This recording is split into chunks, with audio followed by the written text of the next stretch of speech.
गुरुर् ब्रह्मा गुरुर्विष्णु गुरुर्देवो महेश्वरा गुरुर् साक्षात् परब्रह्मा तस्मै श्री गुरवे नमः।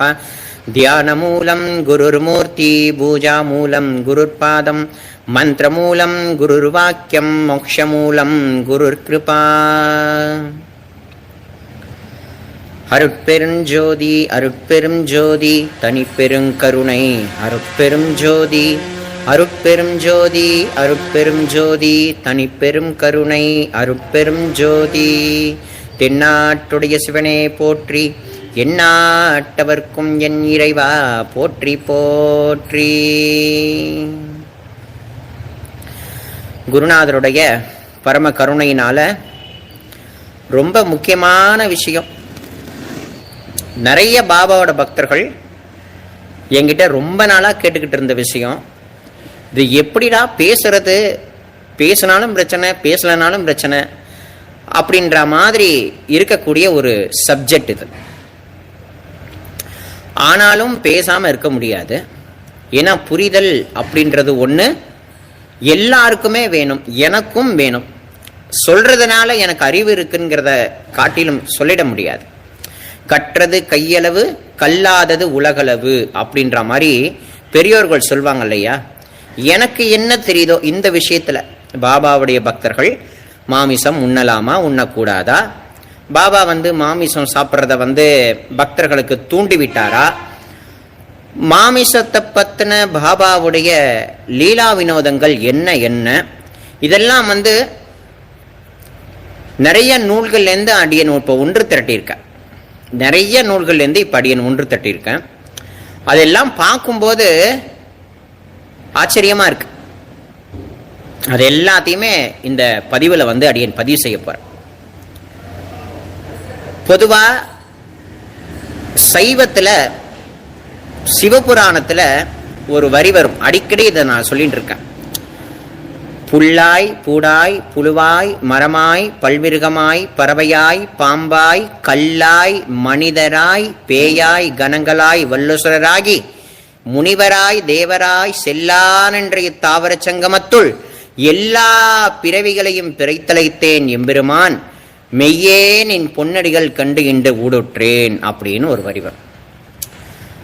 புல்லா யார் இருந்தார்களோ அவர்கள்தான் பூண்டாய் மாறினார்கள். பூண்டாக யார் மாறினார்களோ அவர்கள்தான் செடியாய் கொடியாய் மலராய் நாயாய் பசுவாய் மனிதராய் தேவராய் தெய்வமாய்.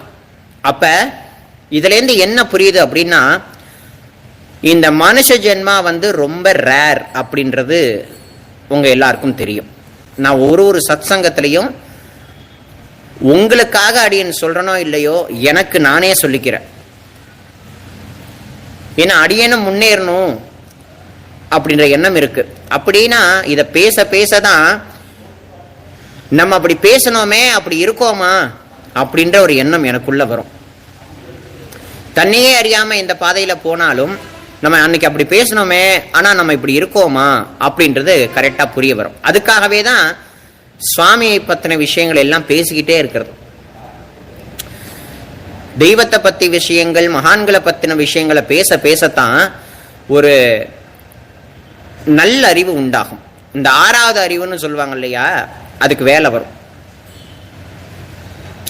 இப்ப நம்ம சொன்ன மாதிரி புல்லாய் பூடாய் புழுவாய் மரமாய் பல்விருகமாய் பறவையாய் பாம்பாய் கல்லாய் மனிதராய் பேயாய் கணங்களாய் வல்லுசராகி முனிவராய் தேவராய் செல்லான் என்ற தாவர சங்கமத்துள் அப்படின்னு சொல்லியிருக்கோம். இந்த பூமியில கிடைக்காத ஒரு பிறவி மானிட பிறவி. இந்த மானிட பிறவியில அவரவர்களுடைய பாவ புண்ணியங்களுக்கு ஏற்ப குணாதிசயங்களுக்கு ஏற்ப ஒரு பிறவி கிடைக்கும். நம்ம பார்த்திருப்போம். ஒரு முறை கடலூர்ல ஒரு அவதூத சித்தர், அவர் ஒரு வீட்டில் திண்ணையில் உட்கார்ந்துருக்கார். அவர் முன்னாடி அந்த கிராமத்து ஆளுங்க போய்கிட்டு வந்துகிட்டு இருப்பாங்க. தபாது பார், எரும மாடு போது பார் அப்படின்பார் ஒரு ஆளை பார்த்து. இன்னொரு பொண்ணை பார்த்து இதோ கோழி போது பார், கோழி போது பார் அப்படின்பார். இன்னொரு வயசான ஆளை பார்த்து இதோ குரங்கு போது பார், குரங்கு போது பார் அப்படின்பார். கடைசியில வெள்ளை வெள்ளேர்னு ஒரு ஆள் அப்படியே முட்காடு போட்டுக்கிட்டு கையை இப்படி வச்சுக்கிட்டு நடந்து போனாராம். மனுஷன் போறான்டா அப்படின்னாராம் அந்த அவதூதர். யாரு அவரு? வள்ளலார். வள்ளலார பார்த்து இப்பதான்டா ஒரு மனுஷனையே நான் பாக்குறேன் அப்படின்னாராம். யாரு? அவதூதர். அப்ப இதுக்கு முன்னாடி குரங்கு மாதிரி ஒரு ஆள் போறான் பாரு, கோழி மாதிரி ஒரு ஆள், ஒரு பொண்ணு போது பாரு, எரும மாடு மாதிரி ஒரு ஆள் போறான் பாருன்னு சொன்னதெல்லாம் என்ன விஷயம்னா, அந்த பொண்ணுக்கு கோழியை போன்ற ஒரு குணம், அந்த ஆளுக்கு எருமை மாட்டினுடைய ஒரு குணம், இன்னொரு ஆளுக்கு குரங்கு போன்ற மனம், தாவி தாவி பயணப்பட்டுக்கிட்டு இருக்கிறது. அப்ப அந்த மகான் அப்படியே ஜெராக்ஸ் எடுக்கிறார். அந்த பவித்திரமான ஜீவனுடைய குணாதிசயத்தை அப்படியே வெளியில எடுத்து சொன்னார். அப்ப அந்த மாதிரி வள்ளலார், அந்த வள்ளலார் எம்பெருமான் பார்த்து இப்பதான் நான் ஒரு மனுஷனை கண்ணால பாக்குறேன்னார். அப்படின்னா வள்ளலாருடைய மகத்துவம் எவ்வளவு உயர்ந்தது, புரியுதுங்களா சொல்றது? அந்த அவதூதர் வள்ளலார பார்த்து இப்பதான் ஒரு மனுஷனையே பாக்குறேன் அப்படின்னா, நம்மளெல்லாம் பார்த்தா என்ன சொல்லுவாருன்னு தெரியல, அது வேற பயமா இருக்கு. சரிங்களா? அதுக்கப்புறமா நிறைய சொல்லலாம். இப்ப நம்ம சாய்நாதருடைய சப்ஜெக்டுக்கு வருவோம். பிறவிக்கு ஏற்றாற்போல், அதாவது குணாதிசயங்களுக்கு ஏற்றாற்போல் பிறவி கிடைக்கும். இப்பதான் நம்ம இந்த சிவபுராணத்துல இந்த புல்லாய் புடாயெல்லாம் கேட்டோம். அதை நிரூபிக்கிற வண்ணமா பாபாவுடைய சாயி சச்சரித்திரத்துல கர்மங்களுக்கு ஏற்ப பிறவிகள் கிடைக்கும் அப்படின்ற ஒரு சின்ன விஷயம். பாபாவுடைய சச்சரித்திரத்துல தவளை பாம்பு, சனபசப்பா வீரபத்ரப்பா கேள்விப்பட்டிருக்கீங்களா? அந்த கதை உங்களுக்கு ஞாபகம் வருதா? இப்ப நான் சொல்றேன். அதுல கஞ்சம், அதாவது பணம் நிறைய இருக்கு, சொத்து பத்து நிறைய இருக்கு, ஆனா கஞ்சம். மனைவியானவள் சிறந்த சிவபக்தி கொண்டவள். அந்த குடும்பத்தில் என்ன நடந்துச்சு? ஊருக்காரங்க இந்த சிவன் கோயிலை எடுத்து கட்டணும்னு பணத்தை வாங்கி இந்த ஆள்கிட்ட கொடுத்தா, இவன் கஞ்சன், பொண்டாட்டிட்ட கூட பணத்தை அபகரிக்க பாக்குறவன். அவன் என்ன பண்ணா, செலவு பண்ற மாதிரி செலவு பண்ணி எல்லாத்தையும் தன்னோட டப்பாக்குள்ள நிரப்பி வச்சுக்கிட்டான். செலவு பண்ணவே இல்லை அவன். அந்த நிலையில ஈஸ்வரனே அந்த அம்மாவோட கனவுல போய் ஒன்னால என்ன முடியுதோ கொடுன்னார். கடைசியில அந்த அம்மா புருஷன்கிட்ட ஒரு வார்த்தை சொல்லிட்டு கொடுக்கலான்னு பார்த்தா, அந்த நகையை வாங்கி புருஷன் வாங்கிட்டான். யாரோ ஒரு டுப்பிக்கின்னு ஒரு பொம்னாட்டி, அவ ஒரு விதவை, அவளுடைய நிலத்தை ஈஸ்வரனுக்கு அந்த கஞ்சம் கொடுத்துட்டான் கட்டின புருஷனை. அந்த அம்மா அதையும் நம்பி வாங்கியாச்சு. திடீர்னு இடி வந்தது, அடுத்த பிறவி கிடைச்சது. அடுத்த பிறவி என்ன? திரும்பவும் அதே மனித பிறவி. அந்த பொண்ணு என்ன பண்றா அப்படின்னா, சிவ பெருமானுடைய பூஜாரி வீட்டுல மகளா பிறக்கிறா. அந்த கஞ்சன் என்ன பண்றான், காசியில ஒரு புண்ணிய சேத்திரத்துல வீரபத்ரப்பனா பிறக்கிறார். பொண்ணு தேடி ஒரு ஊரா அலைஞ்சிறார். கடைசியில இந்த பொண்ணு மாட்டுது, கௌரின்ற பேர். அந்த டுபிகின்ற விதவை ஒரு ஆண் ஜென்மா கிடைச்சி அந்த பூசாரி வீட்டுல ஒரு வேலைக்காரனாகவும் அந்த ஈஸ்வரனுக்கு தொண்டு புரியக்கூடிய ஒரு ஆளாவும் இருக்காங்க. கடைசியில் என்னாச்சு? சொத்துக்கு சண்டை வந்துச்சு. அந்த இடத்துல நம்ம பாபாவுடைய தலையீடு இருந்திருக்கு. அதை நீங்க படிச்சிருப்பீங்க, கதையை சொன்னா லேட் ஆயிடும். அப்படி இருக்கப்பட்ட சூழ்நிலையில பெரிய சண்டவம்பு வந்து அவங்களுக்குள்ள அடிச்சுக்கிட்டு, அந்த வீரபத்ரப்பான்னு சொல்லக்கூடிய கஞ்சன் என்ன சொல்றான், அடே உன்னை நான் தவளையாட்டா இருந்துகிட்டு நான் உன்னை கடிச்சு கொதறாம விடமாட்டேன்டா, உனக்கு என் கையில தான்டா சாவு அப்படின்றான். சனபசப்பா, சனபசப்பான்னு சொல்லக்கூடிய ஆள் பயந்தாங்குழி. அவன் தவளை மாதிரி பயந்ததுனால அவன் தவளையா பிறந்தான். இவன் சீறிக்கிட்டு வந்ததுனால இவன் பாம்பா பிறந்தான். இப்ப சப்ஜெக்டுக்கு வருவோம். பாபாவுடைய அத்தியாயத்துல, இந்த பாம்பு தவளை என்ற அத்தியாயத்துல பாபா என்ன புரிய வைக்கிறார் அப்படின்னா, நமக்கெல்லாம் இந்த மனுஷ பிறவியை தவிர்த்து மீறி பார்க்கக்கூடிய புல்லு, மரம், செடி, கொடி, பாம்பு, தவளை, ஆடு, மாடு, ஓனா, அப்புறம் வேற என்ன சொல்றது, மடையான், அதுக்கப்புறம் நரி, இந்த மாதிரி சர்வ ஜீவராசிகளும் அதனுடைய பிறவிக்கு ஏற்றாற் போல ஒரு பிறவி எடுக்குது. பாபா நிரூபிச்சிருக்கார். இது எல்லாருக்கும் உங்களுக்கு ஏறும், தலையில நல்லா ஏறும் இந்த விஷயம். அந்த விஷயத்தை கூட விட்டுருவோம். இன்னொரு விஷயத்துக்கு வருவோம். பாபா பாட்டுக்கு போயிட்டு இருந்தார். ஷியாமா எல்லாரையும் கூப்பிட்டுக்கிட்டு போற வழியில பார்த்தா நிறைய ஆடுலாம் வருது. அதை ஒருத்தன் ஓடிட்டு வந்துகிட்டு இருக்கான். திடீர்னு அந்த 2 ஆட்டு மேல பாபா ஆசைப்பட்டார். அந்த ஆட்டை காசு கொடுத்து வாங்கி 4 ரூபா கொடுத்து பயிர் வாங்கி ஊட்டி விட்டு இருக்கார். ஊட்டி விட்ட கதை தெரியும் தானே உங்களுக்கு. அப்ப ஊட்டி விடும் போது தாத்தியா ஷியாமலா கோச்சிக்கிட்டாங்க. என்ன பாபா நீ இப்படி ஏமாந்த ஆளா இருக்கிய அப்படின்னு பாபாவை கிண்டல் பண்றாங்க. அப்ப அதுக்கு ஒரு பூர்வ ஜென்ம கதையை பாபா சொல்றார். என்ன பாபா சொல்றார் அப்படின்னா, போன ஜென்மால என் கூட இருக்கிற பாக்கியம் கிடைச்சது. ஆனா என்னாச்சு, அவங்களுடைய குணாதிசயத்தினுடைய காரணத்தினால நானா நீயா போட்டி வந்து ஒருத்தனை அடிச்சு செத்து போயிட்டான். இந்த பிறவியில அவங்க 2 பேரும் ஆடா பிறந்திருந்தாங்க. எனக்கு பழசெல்லாம் ஞாபகம் வந்துட்டு அதனால கொஞ்சிட்டேன் அப்படின்னார் பாபா. அப்ப பாபான்னு சொல்லக்கூடிய பரம்பொருள் நமக்கெல்லாம் என்ன புரிய வைக்கிறார். இன்னொரு விஷயம், புலி எங்கேயோ இருக்கிற ஒரு காட்டு புலியை வச்சு யாரோ 2 பேரும் சம்பாரிச்சுக்கிட்டு இருந்திருக்காங்க. பூர்வ ஜென்ம புண்ணியம், உடம்பு சரியில்லாம போச்சு. ஏந்தாவது மகான்கிட்ட காட்டினா இந்த புலி எப்படியோ குணமானுச்சுன்னா நம்ம வச்சு திருப்பி பொழைக்கலாமேன்னு அந்த ஆளுங்களுக்கு பேராசை வந்தது. புலி பாபாட்ட, பாபாவை பார்த்துச்சு. என்னாச்சு, அப்படியே பிராணன் போச்சு, மோட்சம் அடைஞ்சது. பாபா சிவன் கோவில் எதுக்க புதைங்கன்னு சொல்ல இருக்கார். அந்த சமாதி இன்னும் செடியில இருக்கு. இப்ப இந்த ஒரு கோணத்துக்குள்ள எல்லாரும் நீங்க வாங்க. அப்ப இந்த மனுஷ ஜென்மாவை தவிர்த்து எல்லா பிறவிகளும் ஏதோ ஒரு காரண காரியத்தோட தான். அதே மனுஷனா இருந்த வீரபத்ரப்பா தான் பாம்பா மாறினார். சனபசப்பா தான் தவளையா மாறினார். இப்போ ஒரு காமெடி வச்சுப்போம். கோழி சனபசப்பா, என்ன ஆடு வீரபத்ரப்பா அடி சாப்பிடுவோமா? அதே மனுஷ பிறவி எடுத்த அந்த 2 பேரும் தான் இந்த பிறவியில கோழியாவும் ஆடாவும் வந்திருக்காங்கன்னு வச்சுப்போம். அப்ப நம்ம யார் அடிச்சு சாப்பிட்டு இருக்கோம்? கொஞ்சம் யோசனை பண்ணி பார்ப்போம். அப்ப நம்ம யார அடிச்சு சாப்பிட்டு இருக்கோம்? நல்லா டேஸ்டா மொறு மொறுன்னு வறுத்து. சொல்றது அர்த்தம் இருக்கா? அப்ப சுவாமி வந்து என்ன உணர்த்துறார் அப்படின்னா, இந்த பிறவியில நீ எந்த பாவம் புண்ணியம் பண்றியோ அது கேட்டார் போல ஒரு பிறவி கிடைக்கும். அது நல்ல குணமா இருந்தா திருப்பி மனுஷ பிறவி கிடைக்கும். நல்ல ஞானம் வைராக்கியம் எல்லாம் ஏற்பட்டு மோட்சத்துக்கு போயிடுவாங்க. ஆனா தாழ்மையான கீழான குணங்கள் வந்துச்சுன்னா என்ன ஆகும்? ஆடா பிறக்கலாம், கோழியா பிறக்கலாம், மாடா பிறக்கலாம், நண்டா பிறக்கலாம், மீனா பிறக்கலாம். எப்படி வேணாலும் பிறப்பு கிடைக்கும். இப்ப உங்களுக்கு அர்த்தம் புரியுதா? அப்புறமா பாபாவுடைய 38வது அத்தியாயத்துக்கு வருவோம். பாபா ஹண்டி, பாபா வந்து அன்னதானம் பண்ண லீல. இந்த டாபிக்கு நம்ம இப்ப கிளியரா வருவோம். பாபா வந்து 1910க்கு முன்னாடி பாபா ஷிரடிக்கு வந்ததுலேருந்து கடைசி வரைக்கும் சமைக்கல.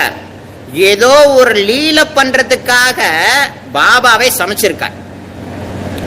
பாபாவே ஒரு லீல பண்றதுக்காக சுவாமி வந்து சமைச்சிருக்கார். என்னன்னா, சமைக்கணுங்கிற ஒரு சிந்தனை குருநாதனுக்கு வந்துட்டு அப்படின்னா சுவாமி என்ன பண்ணுவார்? நேரா போய் காய்கறி மசாலா A to Z எல்லாமே தானே காசு கொடுத்து தானே துவாரகாமைக்கு வாங்கிட்டு வருவார். பாபாவே என்ன பண்ணுவார்? அடுப்பு பத்த வைப்பார். பாபாவே என்ன பண்ணுவார்? அந்த பெரிய பானையில தண்ணி ஊத்தி காய்கறி அரிஞ்சு போட்டு 2 விதமான சாப்பாட்டை வந்து பாபா பண்ணதா ஆதாரம் இருக்கு. 2 விதமான சாப்பாடு.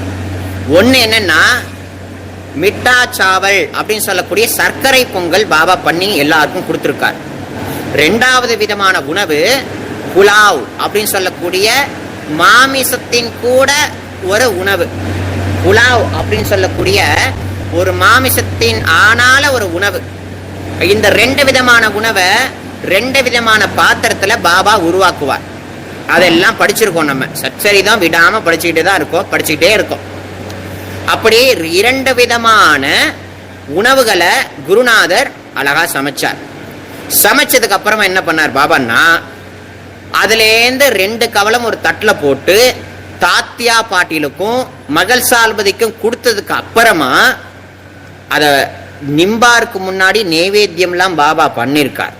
பண்ணதுக்கு அப்புறம் தாத்யா பாட்டீலுக்கும் அண்டு மகள் சால்வதி அவர்களுக்கும் சாப்பாட்டை முதல்ல கொடுத்துட்ட பிறகு யாராருக்கு எதெல்லாம் விருப்பமோ அதை அவங்களுக்கு கொடுத்துருக்கார். 2 விதமான சாப்பாடு. ஒன்று மாமிசத்தாலான ஒரு உணவு ஒரு பாத்திரம், சைவமான ஒரு உணவு, அசைவமான ஒரு உணவு. பாபா தன் கையினால சமைச்ச உணவு. பாபா தன் கையினால சமைச்ச உணவு. சரிங்களா? அப்ப மாமிச உணவுகளை யாரெல்லாம் பாபா கிட்ட வந்து விரும்பினார்களோ அவர்களுக்கெல்லாம் மாமிச உணவை பாபா பரிமாறி இருக்கார். சைவ உணவை யாரெல்லாம் விரும்பியிருக்கார்களோ அவர்களுக்கெல்லாம் சைவ உணவை பாபா பரிமாறி இருக்கார். அப்ப இதுல இருந்து குருநாதர் என்ன சொல்ல வரார் அப்படின்னா, உணவு விஷயத்துல சாய்நாதர் ஒரு கண்டிஷனும் போடல. நீ இதை சாப்பிடக்கூடாது, நீ இதை சாப்பிடணும் அப்படின்னு யாரையும் கம்பல் பண்ணதே குருநாதர் கிடையாது. அவங்கவுங்களுக்கு என்ன விருப்பமா இருக்கோ சாப்பிடுங்கன்னு தான் சுவாமி சொல்லுதே தவிர, நீ சாப்பிடக்கூடாது, மாமிசம் சாப்பிடாத, நீ சைவம் தான் சாப்பிடணும் அப்படின்னு யார்கிட்டையும் சுவாமி வந்து நிர்பந்தப்படுத்தினதே இல்லை. இந்த விஷயத்துல நம்ம என்ன முடிவு பண்ணலாம் அப்படின்னா, யாருக்கெல்லாம் விருப்பம் இருக்கோ தாராளமா சாப்பிடலாம், யாருக்கெல்லாம் விருப்பம் இல்லையோ தாராளமா அதை விடலாம். ஆனாலும் சொல்ல வேண்டிய கடமை நிறைய விஷயங்கள் இருக்கு. பாபாவே பண்ணிருக்கிற லீலை கொஞ்சம் எல்லாரும் யோசனை பண்ணி பாருங்க. என்கிட்டயே நிறைய பாபாவோட பக்தர்கள் ஃபோன் பண்ணி, சாய்ராம், எங்கள் வீட்டில் ஞாயிற்றுக்கிழமையானா நிறைய மாமிசம்லாம் செய்கிறோம், நிறையா செய்கிறோம், நாங்கள் சாப்பிடலாமா கூடாதா அப்படின்னு என்கிட்ட ஒரு டிவோட்டி கேட்டாங்க. உங்களுடைய விருப்பம் தாம்மா அப்படின்னு நான் சொன்னேன். அதுக்கு அவங்க என்ன தெரியுமா சொன்னாங்க? அவங்க தானே இல்லை, நிறைய பேர் என் காது குளிர கேட்டிருக்க. பாபாவே சாப்பிட்ருக்காரு, நாங்கள் சாப்பிட்டோன்னு கோச்சிக்க போகிறாரு. பக்கத்து வீட்டுக்காரன் பாருங்க, நம்ம பாபா பக்கத்து வீட்டுக்காரர் போல் இருக்கு, அவங்களோட ரொம்ப க்ளோஸ் உறவினர் போல் இருக்கு. பாபாவே சாப்பிட்ருக்கார். நமக்கு இதை தெரிஞ்ச ஆள் மாதிரி எவ்வளோ உயர்ந்த பரமாத்மா, எவ்வளோ பெரிய ஒரு நம்மளெல்லாம் கடை தேற்றி கரை சேர்க்க வந்த குருநாதர் பாபாவே சாப்பிட்ருக்காரு. நான் சாப்பிட்ட பாபா கோச்சுப்பாரா அப்படின்னு ஒரு அலட்சிய பாவனையோட சொல்ற அந்த விதத்தை நான் பார்த்தேன். அவங்க தானே இல்லை, நிறைய பேர் என்ன பண்றாங்க, பாபா சாப்பிட்ருக்கார் அதனால நான் சாப்பிடுவேன் அப்படின்னு பாபாவினுடைய பெயரை சொல்லி சாப்பிட்றவங்க தான் அதிகம். பாபாவோட பேரை சொல்லி சாப்பிட்றவங்க தான் அதிகம். தயை பண்ணி அடியேன் ஒரு வேண்டுதல் விடுக்கிறேன். என்னன்னா, பாபா சாப்பிட்ருக்காரு அதனால நான் சாப்பிட்றேங்கிறத தயை பண்ணி விடுங்க. பாபாவுடைய பெயரை சொல்லாதீங்க மாமிசம் சாப்பிட்ற விஷயத்துல சொல்றேன். ஏன்னா அது மகா பாவம். சாய்நாதர் ஏன் சமைச்சார், எத்தகைய பாவத்தோட சமைச்சார், அவர் மாமிசத்தை தான் சமைச்சாரா நீங்க பாத்தீங்களா அப்படின்னா இல்லை. எழுதியிருக்கு, படிச்சிருக்கோம். பிறருடைய பார்வைக்கு அது மாமிச துண்டா தெரிந்திருக்கு. ஆனா பரமாத்மனே பூமியில இறங்கி வந்து சமைச்சிருக்கும் போது மாமிசமா இருக்குமா, மாமிசம் சக்கரபாவா இருக்குமாங்கிறது தெரியுமா? அதுக்கெல்லாம் இப்போ ஒரு லீலைக்கு வரேன். இனிமே ஒரு அடியார்களும் சாய்நாதர் சாப்பிட்டார் அதனால நானும் சாப்பிட்டேன் அப்படின்னு பாபா மேல பழி போட்டுட்டு யாரும் சாப்பிடக்கூடாது. அதை மட்டும் நல்லா ஞாபகம் வச்சுக்கோங்க. இதை நான் ஒரு வேண்டுகோளாவே விடுக்கிறேன். ஏன்னா நம்மளுடைய பார்வை வேற, சாய்நாதருடைய பார்வை வேற. அதுக்கு ஒரு லீலை சொல்றேன் கேளுங்க.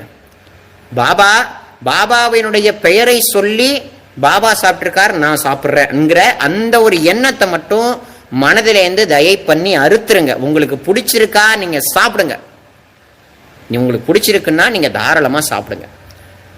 பெரிய உண்மை அடியேன்னு சொல்றேன் கேளுங்க. இவ்வளவு தூரம் வலிய பேசக்கூடிய நான் சாப்பிட்ருக்கேன், மாமிசம் நிறைய சாப்பிட்ருக்கேன். நான் என்னுடைய கதையை சொல்லியிருந்தேன், அதுல சொல்லாம விட்டுட்டேன். இப்ப சொல்ற அடியேன் சென்னையில அடியேன் ஒர்க் பண்ணும்போது சேரக்கூடாத சேர்க்கையில சேர்ந்து நிறைய சாப்பிட்ருக்கேன். சம்பாதிக்கிற காசெல்லாம் மாமிசத்துக்கு தான் கொடுத்து நான் சாப்பிட்டேன், ஒத்துக்கிறேன் உண்மையா. ஆனால் அந்த கருணாமூர்த்தியான சாய்நாதருடைய கிருபை, அவருடைய திருஷ்டி என் மேல பட்டுதோ என்னவோ, நானா விடணும்னு நினைச்சு நான் அதை விடல. என்னை விட்டு அது தானா போயிட்டு நான் சுவாமி இருக்கிறத நினைச்சு நான் உருகிட்டேன். நான் அதாவது ஒரு விஷயத்துல ஈடுபடக்கூடாதுன்னு ஒரு முடிவு எடுத்து அதை விட்டாக்கா பரவாயில்லையே, நான் எந்த முடிவுமே எடுக்கல. ஆனா என் அகத்திலேந்து அந்த எண்ணத்தை அறுத்து எறிஞ்சாரே, உள்ளுக்குள்ள இருக்கக்கூடிய அந்தர்யாமியான பாபா, நான் திரும்பவும் அதை தொடக்கூடாதுன்ற ஒரு அனுகிரகத்தை எனக்கு வழங்கினாரே. அப்பேற்பட்ட பாபா என் சுவாமி குருநாதர். அப்பேற்பட்ட பாபா பார்த்து, பாபாவே சாப்பிட்டுருக்காரு, சாப்பிட்ட கோச்சிக்க போறாரு, பக்கத்து வீட்டு நண்பன் பாருங்க, பக்கத்து வீட்டு ஆளு பாருங்க, அந்த மாதிரிலாம் பேசக்கூடாது. அது எனக்கு மன வருத்தமாச்சு. என்ன இப்படி பேசுறாங்க, பாபா மேல பழிய போட்டு இப்படி சாப்பிட்றேன்னு சொல்றாங்களே, அது தப்பு இல்லையா அப்படின்றத நான் ரொம்ப தீர்க்கமா யோசிச்சேன். அதனாலதான் நான் இந்த டாபிக் எடுக்கும்போது இதெல்லாம் பேசலாமா பேசக்கூடாதா, வம்பா இப்ப எனக்கு மனசுல ஃப்ரீ ஆயிட்டு. ஏன்னா நான் நிறைய ஆதாரத்தோட இப்ப பேசிட்டு இருக்கேன். புரியுதுங்களா? அப்ப பாபா எத்தகைய பாவத்தோடு சமைச்சாருன்றதுக்கு ஒரு லீல சொல்றேன், கேளுங்க, எல்லாரும் காது கொடுத்து கேளுங்க. ஒரு பிராமணர் அவங்க வீட்டு பொண்ணுக்கு கல்யாணம் ஆகணும். பாவம், காசு இல்லை. யாரோ ஒருத்தவங்க சொல்லியிருக்காங்க, ஷீரடிக்கு போயா, பக்கீரி ஒருத்தர் இருக்காரு, தாராளமான மனப்பான்மை கொண்டவர், காசு பண்ணலாம் நிறைய கொடுப்பாரு, போயான்னு இருக்காங்க யாரோ. அந்த புண்ணியமா அவர் நேரா பாபா கிட்ட வந்திருக்கார். பாபா அந்த நேரம் பார்த்து கையில மாமிசத்தை வச்சிருக்கார், மாமிச துண்டு. பாபாட்ட கேட்கறதா வேண்டாமா அப்படின்ற மாதிரி ஒரு லீலை. அந்த பிராமணர், பாபா எனக்கு இந்த மாதிரி மகளுக்கு கல்யாணம் ஆகணும், ரொம்ப சிரமத்தில் இருக்க, எனக்கு கொஞ்சம் உதவி பண்ணணும் அப்படின்ற மாதிரி ஒரு இது லீலை. சரிங்களா? அப்ப அவர் பாபா என்ன பண்ணாரு, ஒரு ஒரு ஒரு பை எடுத்து, ஏதோ ஒரு பை இல்ல ஒரு கிழிஞ்ச துண்டு எடுத்து அதுல ஒரு மாமிச துண்டை போட்டு கீழே கிடந்த மணல் அள்ளி போட்டு முடிச்சு, இந்தா நீ உன் வீட்டுக்கு போற வரைக்கும் திறந்து பார்க்க கூடாது, நீ என்ன பண்ற, போற வழியில நேரா வீட்டுக்கு போய் அங்க திறந்து நீ சாப்பிடுன்னு இருக்கார்.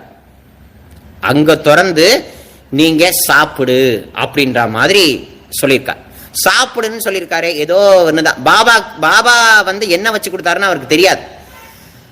அப்புறம் திரும்பி போய்கிட்டே இருக்கிற வழியில ஒரு வாய்க்கால் ஓரமா அவருக்கு ஒரு ஆசை வந்துட்டு, பாபா என்னமோ கொடுத்திருக்கார், ஆக மொத்தம் ஏதோ ஒண்ணு இருக்குன்னு சொல்லி பிரிச்சு பார்த்திருக்கார். பார்த்தா மாமிச துண்டு, மணல், மாமிச துண்டு மணல். ஆஹா, ஐயோ அபச்சாரம் ஆயிட்டேன்னு சொல்லி அந்த பிராமணர் என்ன பண்ணார் அப்படின்னா, தூக்கி வாய்க்கால போட்டிருக்காரு பாருங்க. போட்ட அடுத்த சனம் தங்க கட்டியா மாதிரி உள்ள போயிருக்கு. இந்த லீலை சரியா எங்க இருக்கு அப்படின்னா, இந்த லீலையை நான் எதுல இருந்து பார்த்து அப்படின்னு சொல்றேன் அப்படின்னா, இந்த சாயின் திருவிளையாடல் அப்படின்னு சொல்லக்கூடிய ஆதாரபூர்வமான நூல். ஓங்கோல் பரத்வாஜ் பாபாவுடைய காலம் கழிஞ்ச பிறகு வந்த ஒரு உயர்ந்த மகாத்மா. பிவி நரசிம்ம சுவாமிகள் மாதிரி மயிலாப்பூர் சாய்பாபா கோவில கட்டிய பிவி நரசிம்ம சுவாமிகள் எந்த அளவுக்கு ஆதாரபூர்வமா உண்மையான தகவல்களை கொடுத்தாரோ அந்த மாதிரி இந்த ஓங்கோல் பரத்வாஜ்ன்றவர் தான் இந்த லீலை எல்லாத்தையும் இதில் எழுதியிருக்கார். அப்ப அந்த பிராமணர் ஏமாந்துட்டார். அப்ப ஒரு மாமிச துண்ட தங்க கட்டியா மாற்றக்கூடிய பாவனை பாபாவுக்கு இருக்கு, சக்தி. அப்ப தன் கையினால சமைச்சு எல்லாருக்கும் கொடுத்திருக்காரு. என்ன மாதிரி பாவத்துல பாபா சமைச்சு கொடுத்திருப்பார், சாப்பிட்டவங்க திருப்பி அதை தொட்டிருப்பாங்களா அப்படின்னு ஒரு கேள்விக்குறி வச்சா நீங்களே புரிஞ்சுக்குங்க. அது மட்டும் ஒரு லீலை இல்லை, இன்னொரு லீலை. மாமிசத்தை பூவா மாத்தின லீலை, மாமிசத்தை மலரா ரோஜா இதழ்களா மாத்தின ஒரு லீலை. அந்த லீலை பண்ணது யாருன்னா நம்ம பாபா பண்ணியிருக்கார். ஆனால் எந்த சாயி சச்சரிதத்திலையும் அது இடம் பெறல. அந்த லீலையும் இந்த புக்கில் தான் இருக்கு, பேஜ் நம்பர் 141 இருக்கு. அது என்ன லீலை அப்படின்னா, ஒரு முறை பாபா பிரயாக்ராஜ் அப்படின்னு சொல்லக்கூடிய ஒரு இடம், ஒரு புனிதமான இடம். அப்ப பாபா தன்னை கபீர்தாசர், நான் தான் கபீர்தாசரா வந்திருக்கேன் அப்படின்னு சொல்லிக்கிட்டாராம். பாபாவே சொல்ற கதை, அவர் வாக்குனால வந்த லீலை இது. அப்படி தான் ஒரு கபீர்தாசர்னு சொல்லும் பொழுது அவரை சுத்தி 4-5 முஸ்லீம்கள் இருந்திருக்காங்க.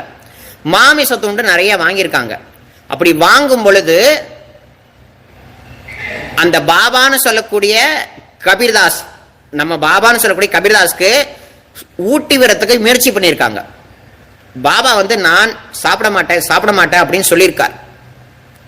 புரியுதுங்களா? சாப்பிட மாட்டேன்னு சொல்லியிருக்கார் பாபா. கடைசியா பாபா கையில அந்த முஸ்லீம்கள் டார்ச்சர் பண்ணி கொடுத்துருக்காங்க. கடைசி என்ன தெரியுமா பண்ணார் பாபா? துணியில சுத்தி பிரார்த்தனை பண்ணாராம். ரோஜா பூ இதழ்களா மாறிட்டான்.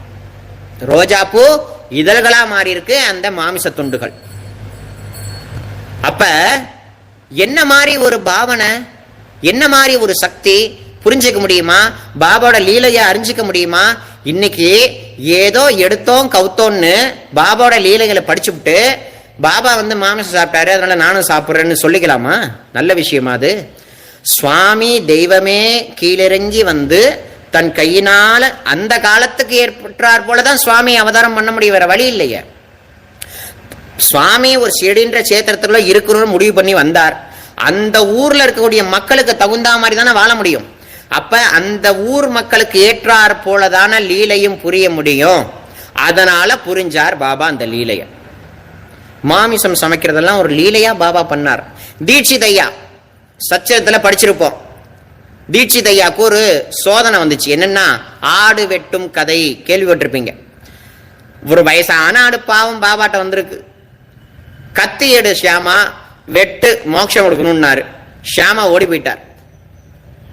அடுத்த ஆளு அப்படி மாறி மாறி போய் காகா சாஹிப் தீட்சித் பிராமணர் அவர் என்ன பண்ணார்? குருநாதா உன்னுடைய வாக்குதான் எனக்கு எல்லாமே. நீ என்ன சொன்ன, மலையிலேருந்து குதிக்க சொல்றியா குதிக்கிற, இப்பவே உயிரை மாச்சிக்க சொல்றியா மாச்சிக்கிற. ஏன்னா நான் உன்னுடைய திருவடிக்கு என்னைக்கும் அர்ப்பணமானவன். நீங்க சொல்றதுதான் எங்களுக்கு வேதம், நீங்க சொல்றதுதான் எங்களுக்கு சட்டம் அப்படின்ற மதிச்சு குருநாதனை உண்மையா மதிச்சு தீட்சிதை என்ன பண்ணாரு? கத்தி எடுத்தாரு. கை கால்லாம் விடவிடன்னு ஆடுது, கையெல்லாம் அப்படி இப்படி ஆடுது. அவர் வெட்ட போறாருன்னு தெரிந்து கொண்டு பாபா வேண்டாம் நிப்பாட்டி, நீ ஒரு பிராமணனா இருந்துகிட்டு ஒரு ஆட்டக்குள் நினைக்கிறேன், நீ எல்லாம் பிராமணனான்னு பாபா திட்டுற லீலை. அப்புறம் அந்த ஆடு வெளில போனுச்சு, தானா செத்து போச்சு. அந்த லீலையை படிச்சிருப்பீங்க.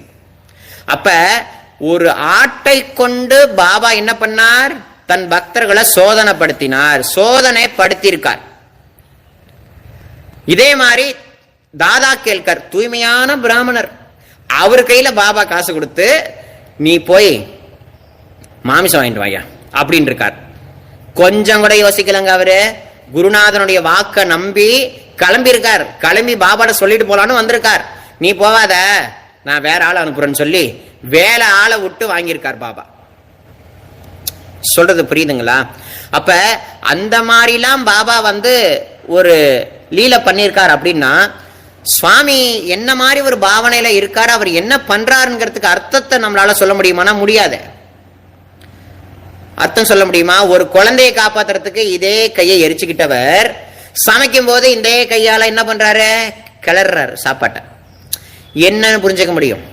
அப்ப பாபான்னு சொல்லக்கூடிய பரம்பொருள் இத பண்ணுன்னு சொல்லல, இது பண்ண வேண்டான்னு சொல்லல.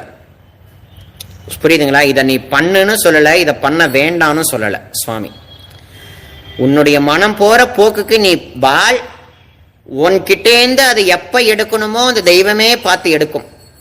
இப்ப அடியன் சொல்றதுனால கூடாது, சாப்பிடக்கூடாது அப்படிங்கிறதெல்லாம் கிடையாது. உங்க மனதுக்கு என்ன தோன்றதோ நீங்க செய்யலாம், உங்களுடைய விருப்பம்.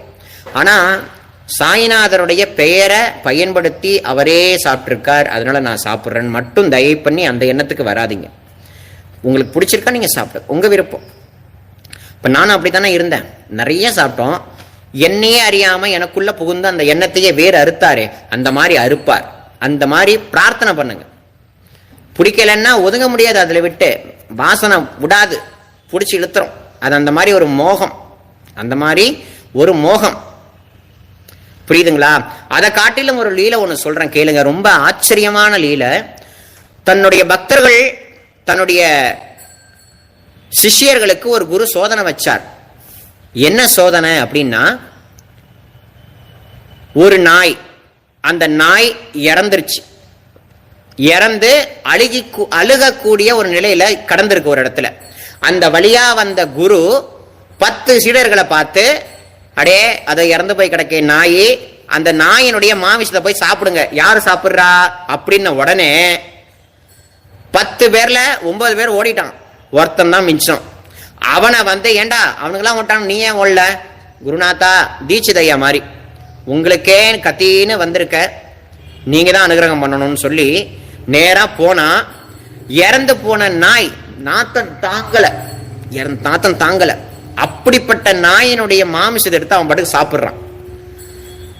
இவன் சாப்பிட்றத தூரத்திலேருந்து பார்த்துட்டு இருக்கானுங்க அந்த 9 சீடர்களும். சாப்பிட்டு முடிச்சுட்டு எந்த ஒரு முக சுருங்கலும் இல்லை, சேச்சி அப்படின்ற அந்த புத்தியும் இல்லை, நேரா வந்திருக்கான், குருநாதர் திருவடியில விழுந்திருக்கான். அவ்வளவுதான். குருநாதர் அந்த சீடனை பார்த்து சிரிக்கிறார். 9 பேர் திருப்பி வந்து, டே இவர் சொன்னார்ன்றதுக்கு சாப்பிட்டியே, நல்லா வாடா இருந்துச்சு அப்படின்னு கேட்டா, சக்கரை பொங்கல் யாது, அது வந்து நாய் கிடையாது, சக்கரை பொங்கல், யாரோ பாவம் கீழே கொட்டி இருக்காங்க. அப்படின்ற இறந்து போன ஒரு நாய், அழுகி போன மாமிச துண்டுகள், அத அவன் சாப்பிட்டிருக்கான். சீடன் சக்கரை பொங்கலா இருந்திருக்கு. அப்ப தன்னுடைய சீடர்கள் எத்தகைய பக்குவம் பெற்ற நிலையில் இருக்கிறாங்கிறத குருநாதர் பலவிதமான நிலையில சோதிப்பார். தீட்சிதையாவை எப்படி வெட்ட சொன்னார்? ஆட்ட வெட்ட சொன்ன உடனே அவர் வெட்டலான்னு போயிருக்கார், விட்டுருந்தா வெட்டியிருப்பார் பிராமணன். ஆனா ஆஹா, இவன் வந்து என்ன சொல்றது அப்படின்னா, நம்ம சொல்றத கேட்டு இவன் உண்மையாவே வெட்டினாலும் வெட்டிடுவான்ங்கிறதுக்காகவே பாபா என்ன பண்ணார்னா, வேண்டாம் அப்படின்ற மாதிரி ஒதுக்குனார். அப்ப சோதனைக்கு குருநாதர் எப்பொழுதும் உட்படுத்துவார். அந்த மாதிரி லீலை எல்லாம் பாபா நிறைய பண்ணியிருக்கார். புரியுதுங்களா? அதுலயே ஒரு அற்புதமான லீலை, ஷிரடியில ஒரு பசுமாட்டை பாபா காப்பாத்தின ஒரு லீலை.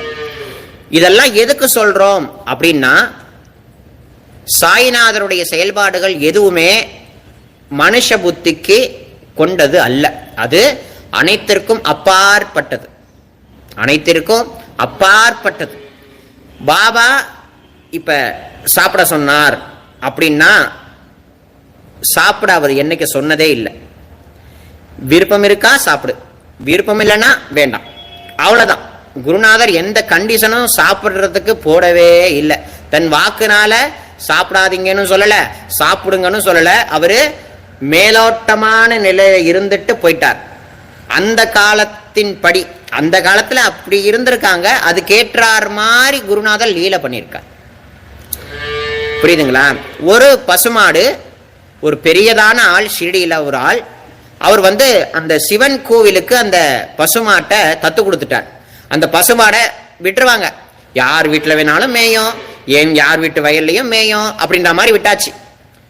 அதனால அந்த ஊர் ஜனங்க, ஷிரடி கிராமத்து மக்கள் கொஞ்சம் அவதிப்பட்டாங்க. ஏன்னா வேலி தாண்டி வந்து காய வச்சிருக்கிற அரிசியெல்லாம் சாப்பிட்றோம், விளைஞ்சிருக்கிற வயல்ல இருக்கக்கூடிய பயிர்களை எல்லாம் சாப்பிட்றோம், பெரிய கஷ்டமாயிட்டு.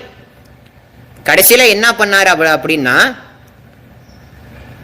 ஒரு ஆள் இந்த மாடுகளை அதுக்குன்னு உள்ள இடத்துல கொண்டு போய் விற்கணும். அதாவது மாடுகள் நல்லா பாதுகாக்கக்கூடிய ஒரு கோசாலைன்னு அர்த்தம். அந்த இடத்துல போய் வித்துட்டு வந்துரு பாபா சொல்லிட்டார், கொண்டு போய் வித்துடலாம் அப்படின்ட்டார் பாபா. அப்புறம் அவர் என்ன பண்ணார் அப்படின்னா, நேரா அந்த மாட்டை ஒரு ஆள்கிட்ட ஒப்படைச்சு, இதை போய் கோசாலையில கொடுத்துட்டு வந்துரு, பணம் காசுலாம் இல்லை, கொண்டு போய் கொடுத்துட்டு வந்துரு அப்படின்னு சொல்லிட்டார். அந்த ஆள் என்ன பண்ணா, இந்த கிராம மக்களுக்கு என்ன தெரியவா போகுதுன்னு சொல்லி கசாப்பு கடைக்காரன்ட்ட போய் கொடுத்து பணத்தை வாங்கிட்டு வந்திருக்கார். அந்த ஆளு அந்த கசாப்பு கடைக்காரன்ட்ட வித்தது, கசாப்பு கடைக்காரன்ட்ட இந்த பணம் வாங்கினது எதுவுமே யாருக்குமே தெரியாது, பாபாவுக்கு தெரியும். தெரிஞ்சு போயிட்டு பாபாக்கு. அந்த ஒரிஜினலா அந்த பசுமாட்டுக்கு சொந்தக்காரனுடைய கனவுல போய் பாபா என்ன தெரியுமா பண்ணார், என்னடா நல்லா தூங்குற, நான் கசாப்பு கடைக்காரன் வெளியில இருக்கேன்டா, என்னை வந்து காப்பாத்துறான் அப்படின்னு பாபா கத்திருக்கார். பாபா கத்துறார், நான் கசாப்பு கடைக்கார வாசல்ல நிக்கிறேன், இன்னும் கொஞ்ச நேரத்துல வெட்டிடுவான் போல் இருக்கு, என்ன தயவு பண்ணி காப்பாத்து அப்படின்னு பாபா கத்துறார். இதை தெரிஞ்சுக்கிட்ட அந்த ஆள் குப்புற கடிச்சு ஏந்திரிச்சு, என்னடா பாபா இந்த மாதிரி கனவு வருது, அப்போ ஒருவேளை மாடு எங்க போனுச்சுன்னு தேட ஆரம்பிச்சிட்டாங்க. தேட ஆரம்பிக்கும் போது அந்த கோசாலைன்னு சொல்லக்கூடிய இடத்துக்கு போய் பார்த்தா, கோசாலையில அந்த ஆடு, அந்த மாடு இல்ல, அந்த பசுமாடு இல்ல. அந்த பசுமாடு பக்கத்தில் இருக்கக்கூடிய கசாப்பு கடைக்காரன் வீட்டு வாசல்ல நிக்குது. அதுவும் அந்த ஆளுக்கு தெரியல, அந்த பசுமாட்டுக்கு ஓனருக்கு தெரியல. அந்த மாடு இந்த ஓனரை பார்த்தச்சனா கத்த ஆரம்பிச்சுட்டு, ஆஹா நம்ம பசுமாடு இங்கதான் இருக்குன்னு சொல்லி அந்த கசாப்பு கடைக்காரன்ட்ட சண்டை போட்டு அந்த கசாப்பு கடைக்காரன் கிட்ட அந்த பணத்தை கொடுத்து அந்த பசுமாட்டை மீட்டு கொண்டு வந்தார். சொல்றது புரியுதுங்களா? அந்த பசுமாட்டை மீட்டு கொண்டு வந்தார். அப்ப பாபா எல்லா உயிர்களிலும் இறைவனே இருக்கிறான்ங்கிறத உணர்த்தும் விதமாகவும் நிறைய விஷயங்களை சுவாமி நமக்கு சொல்லிக்கிட்டே தான், உணர்த்திக்கிட்டே தான் இருக்கார். எதையும் பாபா விடு அப்படின்னு என்னைக்கு சொன்னதில்லை. யாருக்கு தகுதி இருக்கோ அவங்களுக்கு நீ இதை சாப்பிடாத அப்படின்னு பாபா உணர்த்துவார். உணர்த்தினார்னாலே அந்த எண்ணம் அடியோடு விட்டு போயிடும்ங்கிறது சத்தியம். என் வாழ்க்கையில் அதான் நடந்தது. புரியுதுங்களா? ஒருத்தன் குடிச்சுக்கிட்டே இருக்கான், மனைவி பாபாட்ட அழுவுறா. மறாத நாள் அன்னைக்கு நைட்டே அந்த குடிகாரன் கனவுல போய், அந்த குடிகாரனுடைய கனவுல போய் அவன் மார்பல ஏறி உட்கார்ந்து அடி அடின்னு அடிச்சிருக்கார். குடிப்பியா குடிப்பியா குடிப்பியா குடிப்பியான்னு பாபா அடிச்சிருக்கார். குடிப்பியா குடிப்பியான்னு அடிச்சிருக்கார். அடுத்த நிமிஷம் அவன் குடிப்பானா நான் கேட்கிறேன். அப்ப குருநாதர் சங்கல்பம்னு ஒண்ணு எடுத்துட்டார்னா ஒரு ஜீவனுக்குள்ள பிரவேசனம் பண்ணி அந்த ஜீவனுக்குள்ள இருக்கக்கூடிய காமம், குரோதம், லோபம், மோகம், மதம், மாச்சரியம்னு சொல்லக்கூடிய 6 விதமான துர்குணங்களை கூட அவரால் சுட்டு பொசுக்கிட முடியும். அன்பே வடிவான ஒரு தூய்மையான ஜீவாத்மாவா அந்த ஜீவனை மாற்ற முடியும். குருநாதரால மட்டும்தான் அது முடியும், வேற யாராலையும் முடியாது. ஒரு ஜீவன் திருடுறான் அப்படின்னா தான் திருடக்கூடாதுன்ற எண்ணம் வருது அடிக்கடி, ஆனா அவன் திருடுறான். அப்ப எப்ப அவன் விடுவான் அப்படின்னா தெய்வமும் குருநாதனும் கருணை காட்டினால் கண்டிப்பா அந்த திருடன் மாறுவான். அப்படி மாறினவர் தான் வால்மீகி. வால்மீகி தான் ராமாயணம் எழுதினவர். அவர் பயங்கரமான திருடன். சத்குரு யார் அவருக்கு? நாரத ரிஷி. நாரத ரிஷி போய் டே மரா மரா மரா மரா மரான்னு சொல்லுனாரு. அவன் வாயில ராமராம வரல, மரா மரான்னு வந்துச்சு. சொல்லிக்கிட்டே இருந்தார். எவ்வளவு நாள் சொல்லணும்? நீ சொல்லிக்கிட்டே இருந்தார். அவ்வளவுதான், சொல்லிக்கிட்டே இருந்தார். வால்மீகி மகரிஷியா மாறினார். அப்ப ஒருத்தனுக்கு குரு கிருப்பைன்னு ஒண்ணு கிடைச்சிட்டு அப்படின்னா அவன் உயர்ந்தவன். புரியுதுங்களையா? எதுக்கு இந்த லீலை எல்லாம் சொல்றேன் அப்படின்னா நிறைய லீலைகள் இருக்கு. பாபா மட்டும்தான் அந்த மாதிரி லீலை பண்ணாரா? புஷ்ப, அதாவது மாமிச துண்ட புஷ்பமா மாத்தினார்னா ராகவேந்திர சுவாமிகள் பண்ணியிருக்கார். ஆந்திரால நவாப் அப்படின்னு சொல்லக்கூடிய ஒரு ராஜா யாரும் அந்த சாமியை வரவேற்கிற மாதிரி வரவேற்று, ராகவேந்திர சுவாமிகளை வரவேற்கிற மாதிரி வரவேற்று அவருக்கு சக்தி இருக்கா இல்லையாங்கிறத தெரிஞ்சுக்கிறதுக்காக அப்பண்ணாவ புட்டண்ணா அப்படின்னு சொல்லக்கூடிய 2 பேர்ல ஏதோ ஒரு பேர் மறந்துட்டு தவறா எடுத்துக்க வேண்டாம். அவரு அந்த அப்பண்ணா கரெக்ட், அப்பண்ணாவுக்கு கிருப பண்ண ராகவேந்திர சுவாமிகள் அப்பண்ணாவை பார்க்க அந்த அரண்மனைக்கு வரார். அப்பண்ணா கூப்பிட்டதன் பேர்ல. அப்ப அந்த நவாப் அந்த நம்ம ராகவேந்திர சுவாமிகளுக்கு சக்தி இருக்கா இல்லையான்னு செக் பண்றதுக்காக மாமிச துண்டை நிறைய பிளேட்ல வச்சு ஒரு மஞ்சள் துணியை போட்டு மூடி நேரா ராகவேந்திர சுவாமிகள் எங்க இருக்காரோ அந்த இடத்துக்கு அவருக்கு முன்னாடி வச்சுட்டான். அப்ப அந்த அப்பண்ணான்னு சொல்லக்கூடியவர் மற்றபடி நிறைய அப்பனான்னு சொல்லக்கூடியவர் நிறைய பேருக்கிட்டையும் அந்த ராஜா சொல்லிட்டான், இப்ப அந்த சாமிக்கு சக்தி இருக்கால செக் பண்ணுவோம் அப்படின்னு. ஏன் இதை மூடி வச்சிருக்கீங்க, திறக்கலாமே அப்படின்னு கேட்டா யாரும் வாய மூடிட்டு இருந்தாருக்காங்க. கண்ணை மூடினார் ராகவேந்திர சுவாமிகள், தீர்த்தத்தை எடுத்தார். மூலராமருக்கே அர்ப்பணம் சொல்லி இந்த தீர்த்தத்தை அந்த மாமிசத்து மேல போட்டார் பாருங்க. இப்ப திறக்கலான்னாரு, திறந்தா புஷ்பம், திறந்தா புஷ்பம். எவ்வளவு பெரிய விஷயம். அது மட்டும் இல்ல, கணக்கன்பட்டியார், பழனி பக்கத்தில் இருக்கக்கூடிய கணக்கன்பட்டியார், அந்த சுவாமி பண்ண லீலையை கேட்டீங்கன்னா ஒரு மகான் ஒரு விஷயத்த பண்றாருன்னா அவரே பண்ணியிருக்கார் நம்மளும் பண்ணலான்ற எண்ணம் வராது. அந்த மாதிரி ஒரு லீலை அவர் பண்ணியிருக்கார். அவரை மாதிரி நம்ம இருக்க முடியுமா? இன்னொரு முறை பாபா சாப்பிட்டுருக்கார் நானும் சாப்பிட்றேன்னு சொல்ல முடியுமா? அதுக்கான ஒரு லீலை. கணக்கன்பட்டியார் வேற, சாய்நாதர் வேற இல்ல. பழனி பக்கத்துல மூட்டை சுவாமிகள்னு பேரு. அவரு ரோட்டு ஓரமா போயிட்டு வந்துகிட்டு இருப்பார். பாம்பேல ஒரு பிராமண குடும்பம், பாம்பேல ஒரு பிராமண குடும்பம் கைரேக ஜோசியம் பார்க்கும் பொழுது பையனுக்கு பேச்சு வரல, பழனிக்கு போங்கன்னு சொல்லியிருக்காங்க. நேரா பாம்பே டு கோவைக்கு ஃபிளைட் போட்டு ஃப்ளைட்டை பிடிச்சி நேரா இறங்கி கார்ல கோவையிலேருந்து பழனிக்கு போய்கிட்டு இருக்காங்க. பழனிக்கு போய்கிட்டே இருக்காங்க. போகிற வழியில கணக்கன்பட்டி ஊர் வந்துச்சு. அப்ப கணக்கன்பட்டியார் என்ன பண்ணார் அப்படின்னா, அந்த காரை தடுத்து நிப்பாட்டிட்டார். நில்லு அப்படின்னார். அவ்வளவுதான், கார் நின்னுச்சு. யாரா இருந்தாலும் பச்சை கலர் வேட்டி கட்டிக்கிட்டு முண்டாசு கட்டிக்கிட்டு தோல்ல ஏதோ ஒரு இதை போட்டுக்கிட்டு நிக்கிறாரே, பார்க்க பைத்தியக்கார மாதிரி இருக்கானே, காரை நிப்பாட்டிட்டானேன்னு சொல்லி டிரைவர் திட்டுறான். உள்ள இருக்கக்கூடிய குழந்தை, அம்மா, அப்பா, பிராமணர்கள் கொஞ்சம் நடுநடுங்கி போய் கீழே இறங்குறாங்க. இறங்கின உடனே அந்த அம்மாவை பார்த்தாடியா இங்க வாடின்னு இருக்காரு. இப்படிதான் சொல்லுவாரா, இங்க வாடி இங்க வா அப்படின்னு இருக்காரு. சுத்தி நிறைய கூட்டம் கூட்டிடுச்சு. ஏன்னா சுவாமிகள் அங்க நிக்கிறார். சுவாமிகளை பார்க்க வந்தவங்களும் கூட்டிட்டாங்க, கார்ல இருக்கிறவங்களும் இறங்கிட்டாங்க, டிரைவரும் இறங்கிட்டான். இங்க வா, எனக்கு ரொம்ப பசிக்குது, தோ தெரியுது பத்தியா சிக்கன் கடை, சிக்கன் பிரியாணி கடை, அங்க போய் சிக்கன் பிரியாணி வாங்கிட்டு வரியா எனக்கு. அந்த அம்மா இப்படி வாயில கை வச்சுட்டா. ஐயோ அபச்சாரமாச்சே, இந்த ஆள் யாருன்னு தெரியலையே, சிக்கன் பிரியாணி போய் கேட்கிறாரே, நான் எப்படி வாங்கி கொடுக்கறது அப்படின்னு முடிச்சுக்கிட்டு இருக்காங்க. சுத்தி இருக்கக்கூடிய சக பக்தர்கள், அம்மா அவர் வாக்குனால கேட்டிருக்காரு, நீங்க வாங்கிட்டு வந்து குடித்தினா அவன் குலமே நல்லா இருக்குமான்னு சொல்லி அந்த அம்மாவை கம்பல் பண்ணி நேரா அந்த சிக்கன் பிரியாணி கடைக்கு போய் அந்த அம்மாவோட பார்வையிலேயே பெரிய 2 மாமிச துண்டு வச்சு பேக் பண்ணி கொடுக்குறான் அந்த கடைக்காரன். காசு அந்த அம்மா கொடுக்குது. கொடுத்துட்டு வாங்கிட்டு வந்து இந்தாங்கன்னு கொடுத்தது. சுவாமி கையில வாங்கிக்கிட்டார். வாங்கிக்கிட்டு அடுத்த நிமிஷம் அதை திறந்து பார்த்தா சாம்பார் சாதம். என்னடி நான் சிக்கன் பிரியாணி கேட்டா நீ சாம்பார் சாதத்தை வாங்கிட்டு வந்து கொடுக்குறியன்னாராம். இல்லையே, என் கண்ணால பார்த்தனே, 2 துண்டு பீஸ் வச்சானே, 400 ரூபா ஆச்சே அந்த பிரியாணி, ரொம்ப காஸ்ட்லி பிரியாணிலாம் வேற சொன்னானே, என்ன நீங்க சாம்பார் சாதம் சொல்றீங்க அப்படின்னு சுவாமிகளை பார்த்து, இந்தாடி நீயே சாப்பிட்டு பாருன்னாரு. அந்த அம்மா சாப்பிட்டு பார்த்துச்சு, சாம்பார் சாதம். இதுக்கு என்ன சொல்ல வரீங்க எல்லாரும்? இதுக்கு என்ன சொல்ல முடியும்? அப்ப ஒரு உயர்ந்ததான பரபிரம்ம ரூபனாகிய குரு, சத்குரு ஒரு லீல பண்றார் அப்படின்னா அதை நம்மளும் பார்த்து பண்ணக்கூடாது. இப்ப கனகன்பட்டியாரோட பக்தர்கள், எங்க சாமியே சிக்கன் பிரியாணி சாப்பிட்டு இருக்கு, நான் சாப்பிட வேண்டாமான்னு சொல்லி சாப்பிட்டா அபர்த்தம், பாவம். இப்ப புரியுதுங்களா உங்களுக்கு லீல? இத உங்களுக்கு இன்னும் புரியும்படியா இன்னொரு லீல சொல்றேன், கேளுங்க. ரொம்ப அற்புதமான கதை. ஒரு குரு, 4 சீடர்கள். குரு நடந்துகிட்டே இருக்கார். போற வழியில அவருக்கு தாகம் எடுத்துச்சு. பக்கத்துல ஒரு சாராய கடை. சாராய கடைக்குள்ள போனார். டபடபான பாட்டில் எடுத்தார், குடிச்சிட்டே இருந்துட்டு இருக்கார். பின்னாடி வந்த சீடர்கள், ஆஹா குரு சாராயத்தை குடிக்கிறாரு, நம்மளும் குடிப்போன்னு குடிச்சு எடுத்து குடிச்சிட்டாங்க. அப்புறம் குரு நல்லா ஸ்ட்ரெயிட் ஃபார்வர்டா நல்லா ஜாலியா போயிட்டு இருக்காரு. இவங்க தள்ளாடி தள்ளாடி போயிட்டு இருக்காங்க. என்ன தள்ளாடி தள்ளாடி வேற போயிட்டு இருக்காங்க.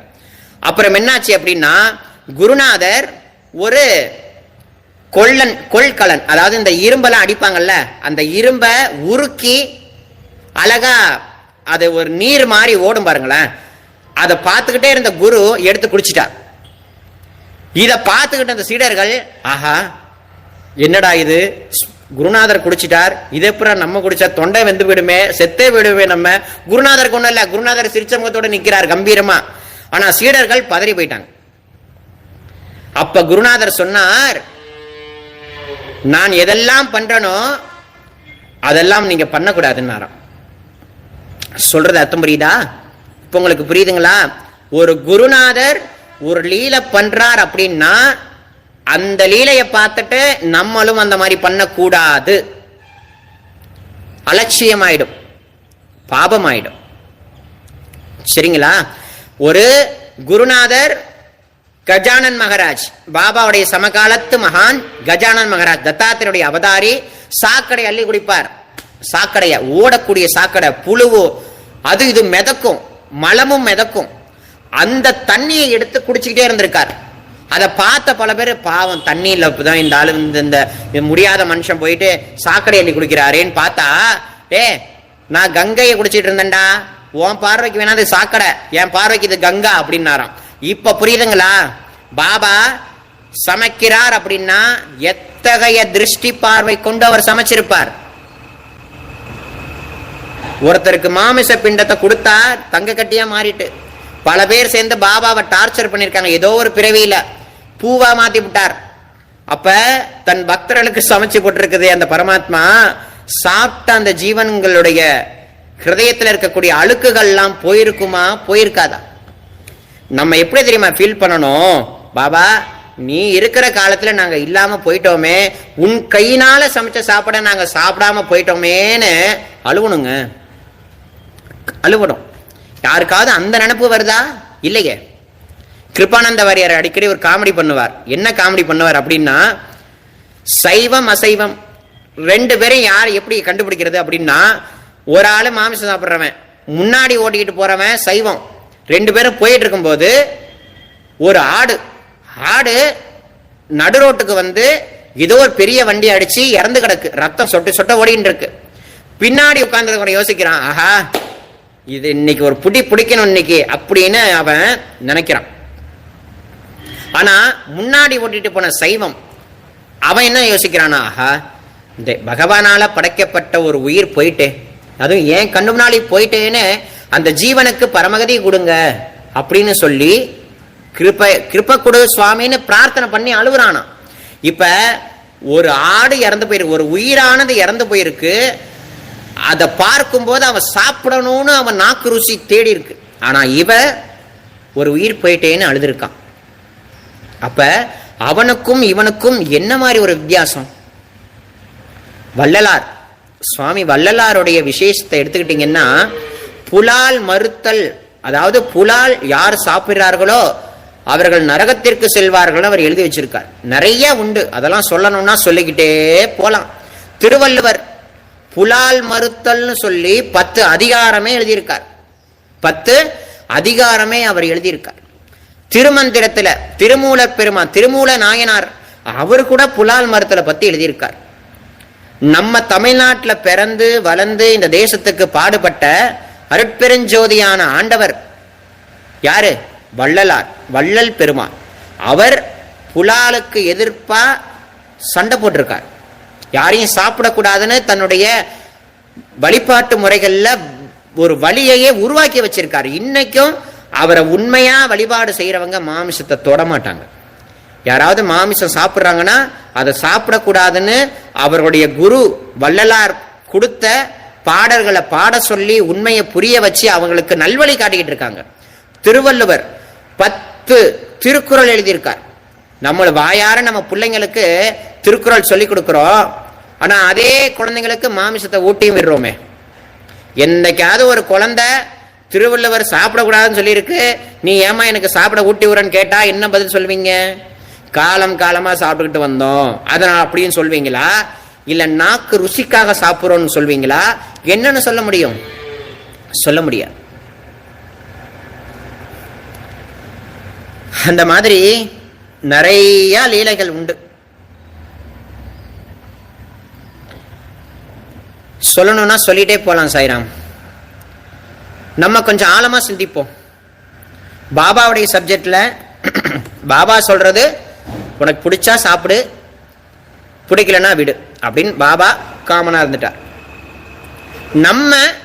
நமக்கு இருக்கக்கூடிய ஒரு அறிவு உட்பட்டு நம்ம சில விஷயங்களை யோசிச்சோம் அப்படின்னா, வள்ளலாருடைய கருத்துக்களை எடுத்துக்கிட்டோம்னாலும், அதே மாதிரி திருவள்ளுவருடைய ஒரு கருத்துக்களை எடுத்துக்கிட்டாலும் ஒரு விஷயம் நல்லா புரியும்.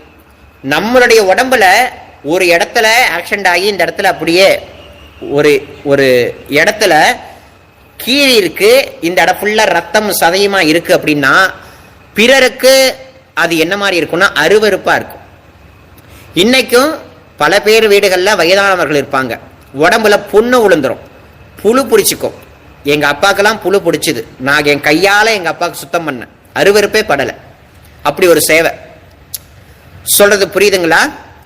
அப்ப நம்ம உடம்புல ஒரு கீறல் ஏற்பட்டு ஒரு சீல் பிடிச்சதுன்னா எப்படி இருக்கு? நமக்கே அருவருப்பா இருக்குல்ல. ஐயோ யாராவது பார்த்துருவாங்களோ மூடிக்கிறோம் இல்லையா? அப்ப ஒரு ஆடா இருக்கட்டும், ஒரு கோழியா இருக்கட்டும், ஒரு மாடாக இருக்கட்டும், அது ரோட்டு ஓரத்துல போயிட்டு இருக்கும்போது அடிபட்டு இறந்தா, மனுஷன் இறந்தான் அப்படின்னா ஆம்புலன்ஸ் வருது, 10 பேர் சூழ்றாங்க.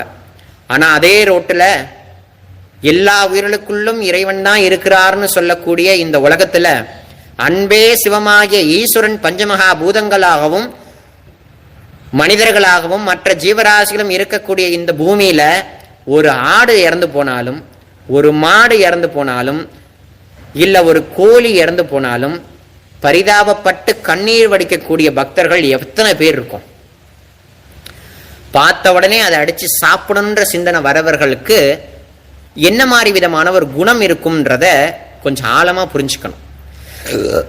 பரம ரகசியம் இன்னொன்னு சொல்றேன் கேளுங்க. ஒரு சிங்கம் இருக்கு அப்படின்னா அது வேட்டையாடி சாப்பிடுறது பழக்கம். ஒரு மான் கிடைச்சா அதோட பல்லு இருக்கு, அதோட பல்லு ஒரு அழுத்துச்சுன்னா போதும், உயிர் போயிடும். அப்புறம் போனதுக்கு அப்புறம் அழுக்கக்கா கிழிச்சு ரத்தம் மாமிசம் மாறி சாப்பிட்ரும். அது அது மாதிரி எரும மாடு கிடைச்சாலும் சிங்கம் அடிக்கும், புலி அடிக்கும். ஆனா அதுங்க வெட்டி சட்டியில போட்டு வதக்கி மசாலாலாம் போட்டு சாப்பிடுதா அப்படின்னா இல்லை. ஏன்னா அது அதனுடைய படைப்பு, அது அதனுடைய ஒரு படைப்பு, அது அதோடைய இயற்கையான குணம் அது. ஆனா மனிதர்களை கொஞ்சம் யோசனை பண்ணி பாருங்க. நம்மல்ல அதை வாங்கி கண்ட தொண்டமா வெட்டி அப்படியே சாப்பிட முடியுமா? சாப்பிட முடியுமா? முடியாது. ஆனா நம்ம என்ன பண்றோம்?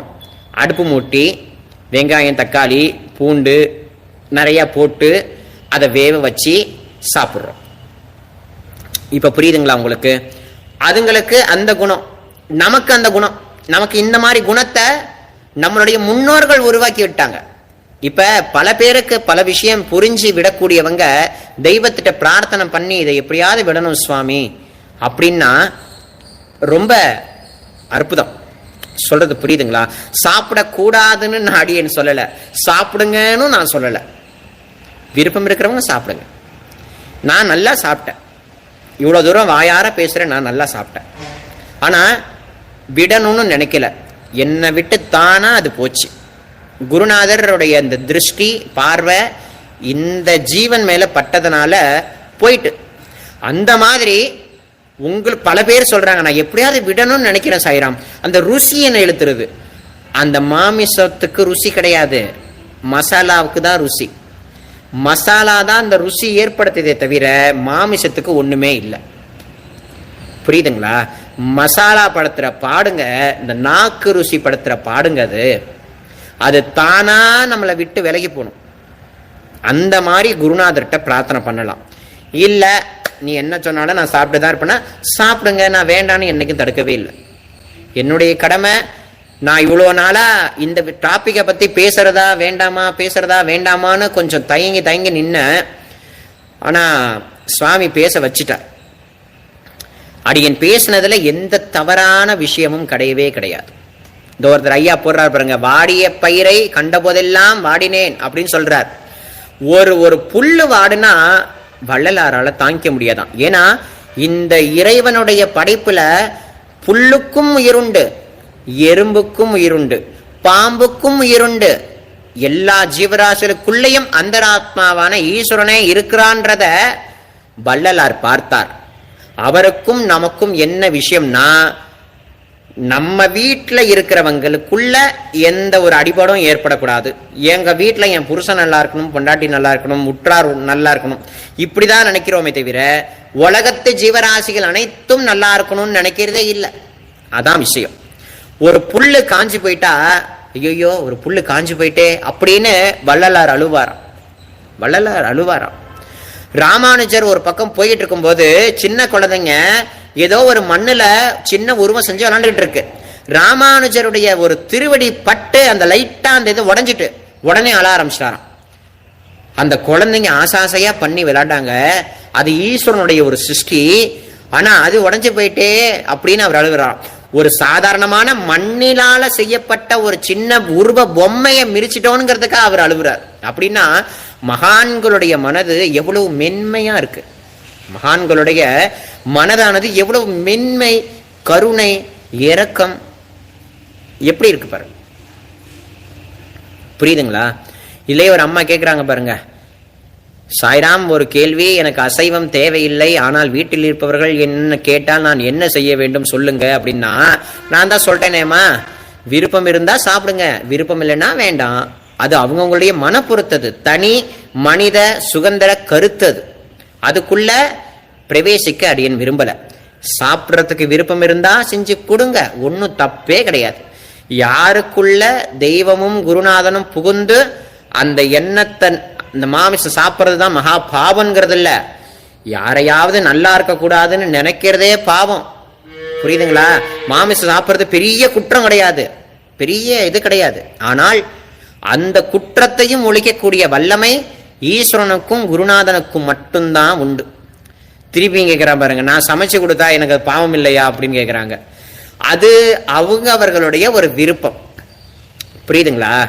அதனால இப்ப செஞ்சு கொடுக்கலன்னா வீட்டில் என்ன ஆகும்? சண்டை வம்பு வரும். தேவையா நமக்கு? அடுத்தவர்களுடைய மனதை காயப்படுத்துற மாதிரி ஆயிடும். விடுங்க, இப்ப விஷயத்துக்கு வர. சாய்நாதர் சொல்றார், பாபா சொல்றார், எல்லா ஜீவராசிகளுக்குள்ளேயும் நான் இருக்கேன். ஒரு நாயை பாபா காப்பாத்திருக்காருங்க ஷிரடியில. பாபா ஷிரடியில வாழும் பொழுது ஒரு வெறி கொண்ட நாய், அத ஷிரடி மக்கள் கொல்லணும்னு நினைச்சு நிறைய பேர் கையில கம்போட வந்திருக்காங்க, அதை அடிச்சு கொல்லணும்ட்டு. கடைசியில அந்த நாய், வெறி கொண்ட நாய், பாபா பின்னாடி வந்து ஒளிஞ்சுக்கிட்டு, பாபா அதை அப்படி லைட்டா தடவி தாங்க கொடுத்தார். அதனுடைய குணமே மாறிட்டு, வெறி கொண்ட நாயா இல்ல. அப்ப ஒரு நாயை காப்பாற்றணும் பாபா நினைச்சு அந்த நாயோடைய திருமேனியை லைட்டா அந்த ஜீவ ஸ்பரிசம் பட்டதனால அந்த நாயானது சாதுவா மாறிட்டு. சந்த் துக்காராம் மகாராஜ் அப்படிதான் ஒரு ஊர்ல போயிட்டு இருக்கார். ஒரு காலை கொண்ட மாடு, அந்த காலை கொண்ட மாடு ஓடி வருது, முரட்டு காலாது, யாரையாவது முட்டி குத்தி கொன்னுட்டு தான் மறுவேளை பார்க்கும். அந்த நேரம் பார்த்து துக்காராம் மகாராஜ் எதுக்க போறாரு, அந்த மாடை நின்றுட்டு இவரும் அப்படியே நின்னார், கிட்ட போனார், தடவி கொடுத்தார், ராம் கிருஷ்ண ஹரின் தடவி கொடுத்தார், முடிஞ்சது. முரட்டு கலையா இருந்தது சாது மாடா மாறிட்டு. கஜானன் மகாராஜ்லயும் அப்படிதான், ஒரு குதிரை, அடங்காத குதிரை, எல்லாரையும் மிரிச்சு தள்ளிட்டு போவோம். அந்த குதிரைய லைட்டா தொட்ட உடனே அந்த குதிரையுடைய சுபாவமே மாறி போயிட்டு. அப்ப ஒரு மகானுடைய ஹிருதயத்துல ஒரு ஜீவனை பற்றின ஒரு எண்ணம் வந்துட்டனாலே அந்த ஜீவன் கடை தேர்னா மாதிரி தான். மோட்சம் கிடைச்சிச்சுன்னு டிக்ளேர் பண்ணிடலாம், கண்டிப்பா டிக்ளேர் பண்ணிடலாம். சரிங்களா சாய்? இப்ப அதே மாதிரி நிறைய விஷயம் உண்டு, இத பத்தி சொல்லணும் அப்படின்னா.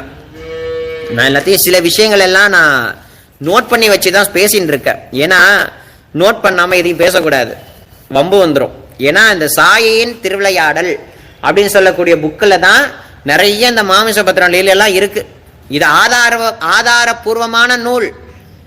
இது பொய்ன்னு நம்ம நினைக்க முடியாது. ஏன்னா பாபாவுடைய பரமபக்த சிவனேசன் சுவாமிகளுடைய கிருபைக்கு பாத்திரமான புக்கு இந்த புக்கு. இவர் தான் ஓங்கோல் பரத்வாஜ். இந்த சுவாமிகள் பிவி நரசிம்ம சுவாமிகள் மாதிரி ஆந்திரா தேசத்துல முதல்ல பாபாவை பத்தி பிரச்சாரம் பண்ணி பாபாவுடைய மார்க்கத்தை உலகறிய செய்தவர் இந்த மகான். அப்ப இவர் பொய்யா எழுதியிருப்பாரா? அப்புறம் இல்லையே. புரியுதுங்களா? அதனால நிறைய விஷயங்கள் சொல்லிக்கிட்டே போலாம். சாய்ராம் குழப்பி விட்டார் போல் இருக்கே அப்படின்னு பல பேர் நினைப்பீங்க. நான் குழப்பலாம் இல்லை. சாப்பிடணும்னு நினைக்கிறவங்க சாப்பிடலாம், சாப்பிடக்கூடாதுன்னு நினைக்கிறவங்க விடலாம், ஒன்றும் தப்பு இல்லை. புரியுதுங்களா? யாரையும் கட்டாயமும் படுத்தலை. நீங்க சாப்பிடுங்கன்னு சொல்லலை, சாப்பிடாதீங்கன்னு சொல்லலை. ஒரே ஒரு கண்டிஷன், சாய்நாதர் சாப்பிட்டிருக்கார் அதனால நான் சாப்பிட்றேன்னு சொல்றத மட்டும் விட்டுடுங்க. எந்த டிவோட்டியா இருந்தாலும் அடியன்னு சொல்றேன். பாபாவே சாப்பிட்டிருக்கார் நான் சாப்பிட்றேன் அப்படின்னு சொல்லக்கூடாது. பாபா என்ன சாப்பிட்டாருன்னு உங்களுக்கு தெரியுமா? பாபாவுடைய சாயி சச்சரத்துல 7வது அத்தியாயத்துல 67வது பக்கத்துல பாபாவுடைய சச்சரத்துல பக்கீர்களுடன் மாமிசம் மீனும் பாபா உண்டார் அப்படின்னு எழுதப்பட்டிருக்கு. பாபாவுடைய பார்வையில் அது என்ன மாதிரி தெரிஞ்சிருக்கும்னு தெரியுமா உங்களுக்கு? அவரு வயிற்றுல இருக்கக்கூடிய குடல் கும்பி எல்லாத்தையும் வெளியில எடுத்து அலசி காய வைக்கிற மனுஷன் சுவாமி பாபா. நமக்கு அந்த இது இருக்கா? இல்லையே. பாபா அப்ப என்ன சாப்பிட்டுருப்பார்? நம்மளுடைய பார்வையில ஒரு சாக்கடைய ஒரு கஜானா மகாராஜ் குடிக்கிறார், நம்ம பார்வை ஐயோ பாவமே சாக்கடையை குடிக்கிறாரேன்னு தோணுது. ஆனா அவர் பார்த்தா என்ன சொல்றாரு? நான் கங்கையை குடிச்சேன்டா அப்படின்றார். அந்த மாதிரி பாபா பக்கிரிகள் கூட மாமிசத்தையும் மீனையும் உண்டார்னு போட்டிருக்கே. அதை நம்ம அப்படியே எடுத்துக்கிட்டோம்னா என்ன பண்றது, அப்படி எடுத்துக்கூட தப்பு. அவர் என்ன பாவிச்சு சாப்பிட்டுருக்காருன்றத கொஞ்சம் உணர்ந்து பார்க்கணும். உணர்ந்து பார்த்தா நம்மளுடைய பார்வைக்கு அது மீன், அவருடைய பார்வைக்கு என்னவோ யாரு கண்டா. சப்பாத்தியா இருக்கலாம், பல ரசமா இருந்திருக்கலாம், சொல்ல முடியாது. அதனால யாருக்கு என்ன விருப்பமோ அவரவர்களுக்கு இஷ்டப்பிரகாரம் சாப்பிடலாம். ஆனா காஞ்சி மகா பெரியவாலேருந்து, ஆதி சங்கராச்சாரியார்லேருந்து, வள்ளலார்லேருந்து, திருவள்ளுவர் நாயனார்லேருந்து, திருமூலத்தை எழுதின திருமூலர் சொல்லக்கூடிய நாயனார், இவங்கெல்லாம் மாமிசம் சாப்பிடுவதை எதிர்க்கிறார்கள். இவங்கெல்லாம் யாரோ பக்கத்து வீட்டுக்காரங்க சொந்தக்காரங்களாம் இல்ல, தெய்வத்துக்கு சமமானவர்கள், நம்மளுடைய பழம்பெரும் தமிழ்நாட்டினுடைய உயர்ந்த மகான்கள் அவங்களாம். அவங்க சாப்பிடாதீர்கள். ஒருத்தர் கேட்டிருக்காரு பாருங்க, சிவன் சாப்பிட்டார் என்றால் அப்படின்னு கேட்டிருக்காரு. நல்ல கேள்வி. எதை நினைவு கொண்டு நீங்க கேட்டிருப்பீங்கன்னு தெரியும். கண்ணப்ப நாயனார். கண்ணப்ப நாயனார் அவர் யாரு அப்படின்னா ஒரு வேடுவர். அவருடைய தொழில் வேட்டையாடி உண்பது. ஒரு பன்றிகள் அந்தந்த ஜீவராசிகளை கொன்னு சாப்பிடுறது அவங்களுடைய ஒரு தொழில். புரியுதுங்களா? அதை நம்ம ஒன்னும் சொல்லக்கூடாது. அப்ப பூர்வ ஜென்ம சுக்கிரத்தினால அவருக்கு சிவபக்தி ஏற்பட்டு ஒரு மலை மேல போறார். அங்க எம்பெருமானாகிய லிங்காகாரமா சுவாமி தென்படுறார். நம்மளாம் பார்த்தா ஏதோ சிவன் அப்படின்னு சொல்லி இப்படி கண்ணத்துல போட்டு வருவோம். ஆனா அவரு ஐயோ தனியா இருக்காரே சுவாமி, காடு மலையெல்லாம் தேர்ந்து தனியா இருக்கே, இதுக்கு யாரு சாப்பாடு கொடுப்பா, இதை யாரு கவனிச்சுப்பான்ங்கிறது கூட தெரியாம கண் காதலாகி கசிந்து கண்ணீர் மல்கின்ற மாதிரி அந்த ஈஸ்வரனை நினைத்து கொண்டு உடனே இவருக்கு சாப்பாடு ரெடி பண்ணணும். தான் எதை சாப்பிட்டோமோ அதை தானே அவர் கொடுத்தார். ஆனால் ஈஸ்வரன் அதை சாப்பிட்டாரா இல்லையா அப்படின்ற ஒரு கேள்வி வச்சிங்கன்னா, இப்பவே சொன்ன ஒரு மகான் சாக்கடை நீரை பருகிறார். மலமும் புழுவும் கெட்ட கிருமிகள் இருக்கக்கூடிய ஓடக்கூடிய ஒரு சாக்கடை, அதை ஒரு மகான் அருந்துறார். என்ன மாதிரி பாவிச்சு அருந்துறார்? அவருடைய திருஷ்டியில என்ன மாதிரி தெரியுது அப்படின்னா கங்கா தீர்த்தமா தெரியுது. அத போல தன் முன்னாடி வந்த இந்த கண்ணப்ப நாயனாருடைய அன்பு இவருடைய திருஷ்டியில இவன் என்ன கொடுக்கிறான்ங்கிறதையும் மறந்து அந்த அன்பை அப்படியே ஏற்றுக்கொண்டார். அதனால ஈஸ்வரன் சாப்பிட்டார் அப்படின்னு சொல்லிட முடியாது. சொல்றது புரியுதுங்களா? ஈஸ்வரன் சாப்பிட்டார் அப்படின்னா நான் அதான் எடுத்துக்காட்டு நிறைய சொல்லிட்டு இருக்கனே. மகான்களுடைய திருஷ்டிக்கும் பகவான் ஸ்ரீமன் நாராயணனுடைய திருஷ்டிக்கும் வேறுபாடுகள் உண்டு. நான் இப்பதான் சொன்னேன் ஒரு லீலை என்னன்னா, ஒரு சீடன் 10 பேர் கொண்ட ஒரு குரு 10 சீடர்கள், அடே ஒரு இறந்து போய் நாய் கிடக்கு, அந்த மாமிசத்தை தின்னுட்டு வாடான்னு சொல்றாரு. 9 பேர் ஓடி போயிட்டான். ஒருத்த மட்டும் தனியா குரு கிருப்பையால போனா, அழுகி போயிருந்த மாமிசத்தெல்லாம் பிச்சு தின்னா, சாப்பிட்டு வந்து குருநாதருக்கு நன்றி சொன்னான். என்ன அது சக்கரை பொங்கல் அப்படின்னு. அப்ப குருநாதருடைய அந்த அந்த ஸ்திதி, இந்த சீடனுடைய குரு பக்தி ரெண்டும் சேர்ந்து அதை சக்கரை பொங்கலா மாத்திட்டு. இப்ப சொல்லுங்க, சுவாமி ஈஸ்வரன் கண்ணப்ப நாயனார் கொடுத்த அந்த மாமிச துண்டையும் அந்த எச்சிலையும் ஒரு காலை எடுத்து ஈஸ்வரனுடைய ஒரு கண்ணில் மூடி வச்சு தன் கண்ணை புடுங்கி அந்த சுவாமிக்கு வச்சலையில அந்த மாதிரி அன்பு உங்களால பண்ண முடியுமா? அவர் கொடுத்ததை ஈஸ்வரன் சாப்பிட்டாருன்றோட முடிச்சுக்கிட்டோமே. அந்த கண்ணப்ப நாயனாருக்கு இருந்த பக்தி நமக்கு இருக்கா அப்படின்னா இல்லையே. என்னைக்குமே அந்த மாதிரி பாவத்துல நமக்கு இருக்கான்னா இல்லையே. இல்லாத போது இப்படி கேட்கிறது சரியான ஒரு விஷயமா தெரியாது இல்லையா? அதனால சுவாமி அனுகிரகம் என்னவோ அதுதான் நம்மளுடைய வாழ்க்கை. பாபாவுடைய கிருபை தான் இந்த பிரபஞ்சம் முழுக்க. பாபாவே ஈஸ்வரன், பாபாவே ஸ்ரீமன் நாராயணன், பாபாவே சர்வமும். அதே மாமிசத்தை சமைக்கும் பொழுது ஒரு பாபாவுடைய பக்தர், பாபா இந்த மனுஷங்க நாக்கு ருசிக்காக இதை சாப்பிட்றாங்களே, இது நியாயமான பாபாவை பார்த்து கேள்வி கேட்கிற லீலையை நான் ஷார்ட்ஸ்ல சொன்னேன். அப்ப பாபா என்ன சொன்னார்? எவன் காக்கிறானோ அவனே அதை அழிக்கிறான், எவன் அழிக்கிறானோ அவனே அதை காக்கிறான் அப்படின்னு பாபா சொல்லியிருக்கார்.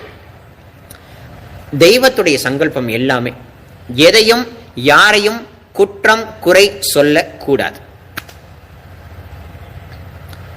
பாபாவே சச்சரத்துல நிறைய இடத்துல அவர் என்ன சொல்லியிருக்கார் அப்படின்னா, யாருடைய மனதையாவது நீ துன்புறுத்தினேயானால், யாருடைய மனசையாவது நீ காயப்படுத்தினேயானால் ஒரு பெரிய ஈட்டு எடுத்து என்னுடைய மார்பகத்தை குத்துனதுக்கு சமம்னு பாபா சொல்றார். சாதாரண மனுஷனுக்கே இந்த இது பாபா ரொம்ப வருத்தப்படுறார். யாரையும் நீ குறை சொல்லக்கூடாது, யாரையும் துன்புறுத்தக்கூடாது அப்படின்னு சொல்றார். ஆனால் சர்வ ஜீவராசிக்குள்ள நமக்குள்ள அந்தராத்மாகவும் ஜீவாத்ம சுரூபமாகவும் பரமாத்ம ரூபமாகவும் இருக்கக்கூடிய பாபா தான் சர்வ ஜீவராசிகளுக்குள்ளேயும் இருக்கார். அப்ப ஒரு ஜீவனை கஷ்டப்படுத்தி பார்க்கிறது தான் நம்மளுடைய அழகா அப்படின்ற ஒரு கொஸ்டின் மார்க் வச்சோம் அப்படின்னா, யோசிக்கிற சிந்தனையை அதை உங்கள்கிட்டயே விடுறேன், யோசனை பண்ணி பாரு. சரிங்களா? ரொம்ப முக்கியமான விஷயங்கள் இதெல்லாம். இந்த கண்டென்ட் நான் எதற்காக எடுத்தேன் அப்படின்னா, சாப்பிடக்கூடாதுங்க சொல்றதுக்காக எடுக்கல, சாப்பிடுங்க அப்படின்னு சொல்றதுக்காக எடுக்கல. பாபா ஒருபோதும் தன் பக்தர்களை நீ இதை சாப்பிடுன்னு சொல்லி ஊக்கப்படுத்தினதே கிடையாது. பல உத்தமமான அடியார்களுடைய கனவுல போய் நீ அரிசி சாப்பாட்டை விடு அப்படின்னு சொல்லியிருக்கார், நீ வெங்காயம் சாப்பிட்றத விடு அப்படின்னு பாபா சொல்லியிருக்கார். பாபா யாருக்கு என்ன தகுதியோ அதுக்கு ஏற்றாற் போலதான் சுவாமி கிருபை பண்ணுவார். நமக்கு என்ன தகுதியோ அதுக்கு ஏற்றாற் போலதான் நமக்கும் அந்த கதி கிடைக்கும். என்னைக்கும் பாபாவுடைய அருளை நோக்கி நம்ம வாழணுமே தவிர, நம்ம அன்றாட கடமை என்னெல்லாம் பண்ணுமோ பண்ணிக்கிட்டே இருங்க, ஒன்றும் தப்பு இல்லை, பிரச்சனை இல்லவே இல்லை. எதையும் சுவாமி எல்லாற்றையும் ஏற்றுக்கொள்வார் குருநாதர். அதுதான் அடியனுக்கு தெரிஞ்ச ஒரு விஷயம். இந்த கண்டென்ட்டை திரும்பவும் எதுக்காக எடுத்தேன்னா, சுவாமியினுடைய பெயரை சொல்லி சாப்பிடக்கூடாது, இதுக்குத்தான் இந்த டாபிக்கை அடியன் எடுத்தேன். பல பேர் என் காதுபட சொல்லியிருக்காங்க இல்லையா, பாபா சாப்பிட்டதாங்க நான் சாப்பிட்டேன் அப்படின்னு சொல்லியிருக்காங்க இல்லையா, அது தப்புங்கிறத இந்த இடத்துல கோட் பண்றேன். அந்த மாதிரி சொல்லி சாப்பிடக்கூடாது. ஒரு கஜானன் மகாராஜ் சாக்கடைய கங்காவா பார்த்திருக்கார். சாய்நாதர் மாமிசத்துண்ட கொடுத்தார், தங்க கட்டிய மாறி உள்ள போனுச்சு. எத்தகைய பாவம், எத்தகைய உயரிய செயல்! சாதாரணமான நம்மளுடைய பார்வைக்கு அது மாமிசம், ஆனால் அவருடைய பார்வைக்கு அது என்னவா இருந்திருக்கும்னு தெரியுமா? தெரியாது. இப்ப தெரியாத வரைக்கும் நம்ம எப்படி நடந்துக்கணும்?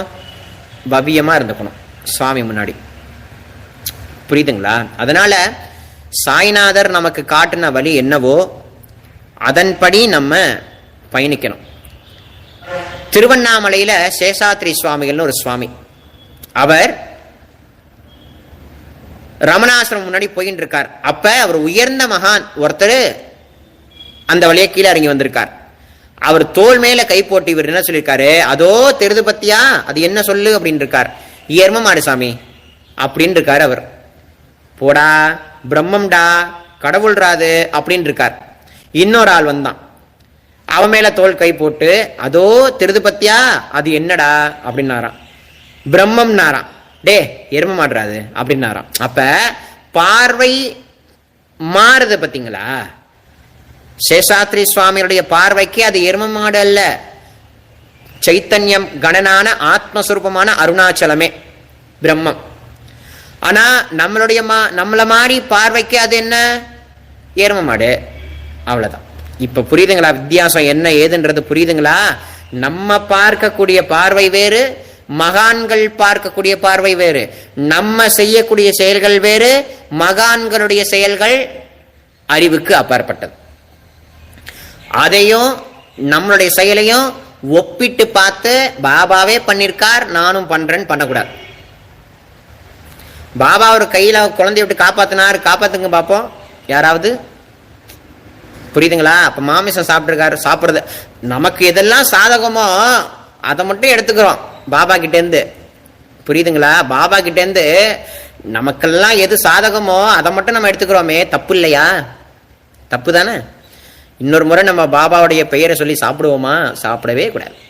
அவர் பேரை சொல்ல வேண்டாம், நீங்க சாப்பிடுங்க, நான் வேண்டாம்லாம் சொல்ல மாட்டேன், சாப்பிடக்கூடாதுன்னு சொல்ல மாட்டேன், சாப்பிடுங்கன்னு சொல்ல மாட்டேன், நானும் சமமா போயிடுறேன். புரியுதுங்களா? நானும் சமமா போயிடுறேன், என்னையும் விட்டுடுங்க. நான் என்ன சொன்னனோ ஒரே ஒரு பாயிண்ட்டுக்காக தான் இவ்வளோ பெரிய கண்டென்ட். அவர் பேரை சொல்லி சாப்பிடாதீங்கய்யா, அதுதான் என்னுடைய எண்ணம். அவர் பேரை சொல்லி சாப்பிடாதீங்க, சாய்நாதருடைய திருநாமத்தை சொல்லி சாப்பிடாதீங்க. பாபாவே சாப்பிட்டிருக்கார், நீங்க எல்லாரும் சாப்பிடலான்னு யாரையும் ஊக்குவிக்காதீங்க, அது பாவம் அப்படின்றத சொல்றேன். மாமிசம் சமைக்கிறத பத்தியும் மாமிசத்தை பத்தியும் இன்னும் ஆழமா அடியேன்னு சொல்ல ஆரம்பிச்சேன் அப்படின்னா யாரும் சாப்பிட மாட்டீங்க. நான் சொன்னதெல்லாம் உங்க மைண்ட்ல ஏறிடும். வீட்டில் யாருக்கும் சமைச்சு கொடுக்க முடியாது, ஞாபகம் வச்சுக்கோங்க. நான் அந்த மாதிரிலாம் சொல்லவும் மாட்டேன், சொல்லவும் கூடாது, நான் சொல்ல மாட்டேன். புரியுதுங்களா? அதனால அந்த டாப்பிக்கே விட்டுடுங்க. உங்களுக்கு பிடிச்சிருக்கா சாப்பிடுங்க, பிடிக்கலன்னா குருநாதர்கிட்ட பிரார்த்தனை பண்ணி எப்படி என்னோட ஹிருதயத்திலேருந்து இந்த எண்ணத்தை ஒழிச்சு கட்டுங்க பாபானா ஒழிச்சு கட்டுவார், எப்பன்னு தெரியாது. சரிங்களா சாய்? அதனால சர்வ ஜாக்கிரதையா இருங்க சாய்நாதருடைய விஷயத்துல. உங்களோட விஷயத்துல இன்னும் ஜாக்கிரதையா இருந்துக்குங்க. புரியுதுங்களா? இப்ப புரியுதுங்களா உங்களுக்கு? தவளையா யார் வந்தா? சனபசப்பா வந்தார். வீரபத்ரப்பா யார் வந்தார்? பாம்பு வந்துச்சு.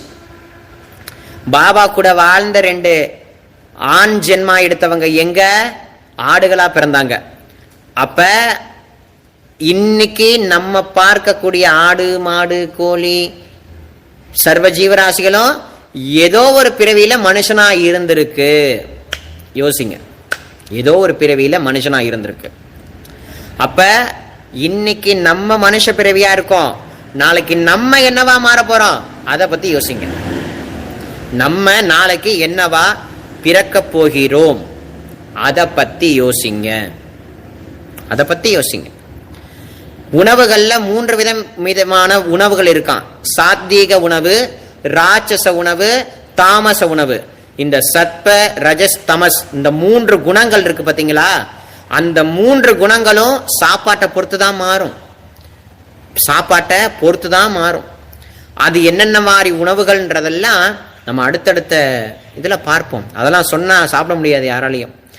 ஏன்னா தயிர் சாதமா சாப்பிடுங்க, அதான் சாத்வீக உணவு நான் சொன்னேன்னு வைங்களேன், நம்ம காரசாரமா சாப்பிட்ட ஆளு மசாலாலாம் போட்டு எப்படி நிப்பாட்ட முடியும்? நிப்பாட்ட முடியாது இல்லையா?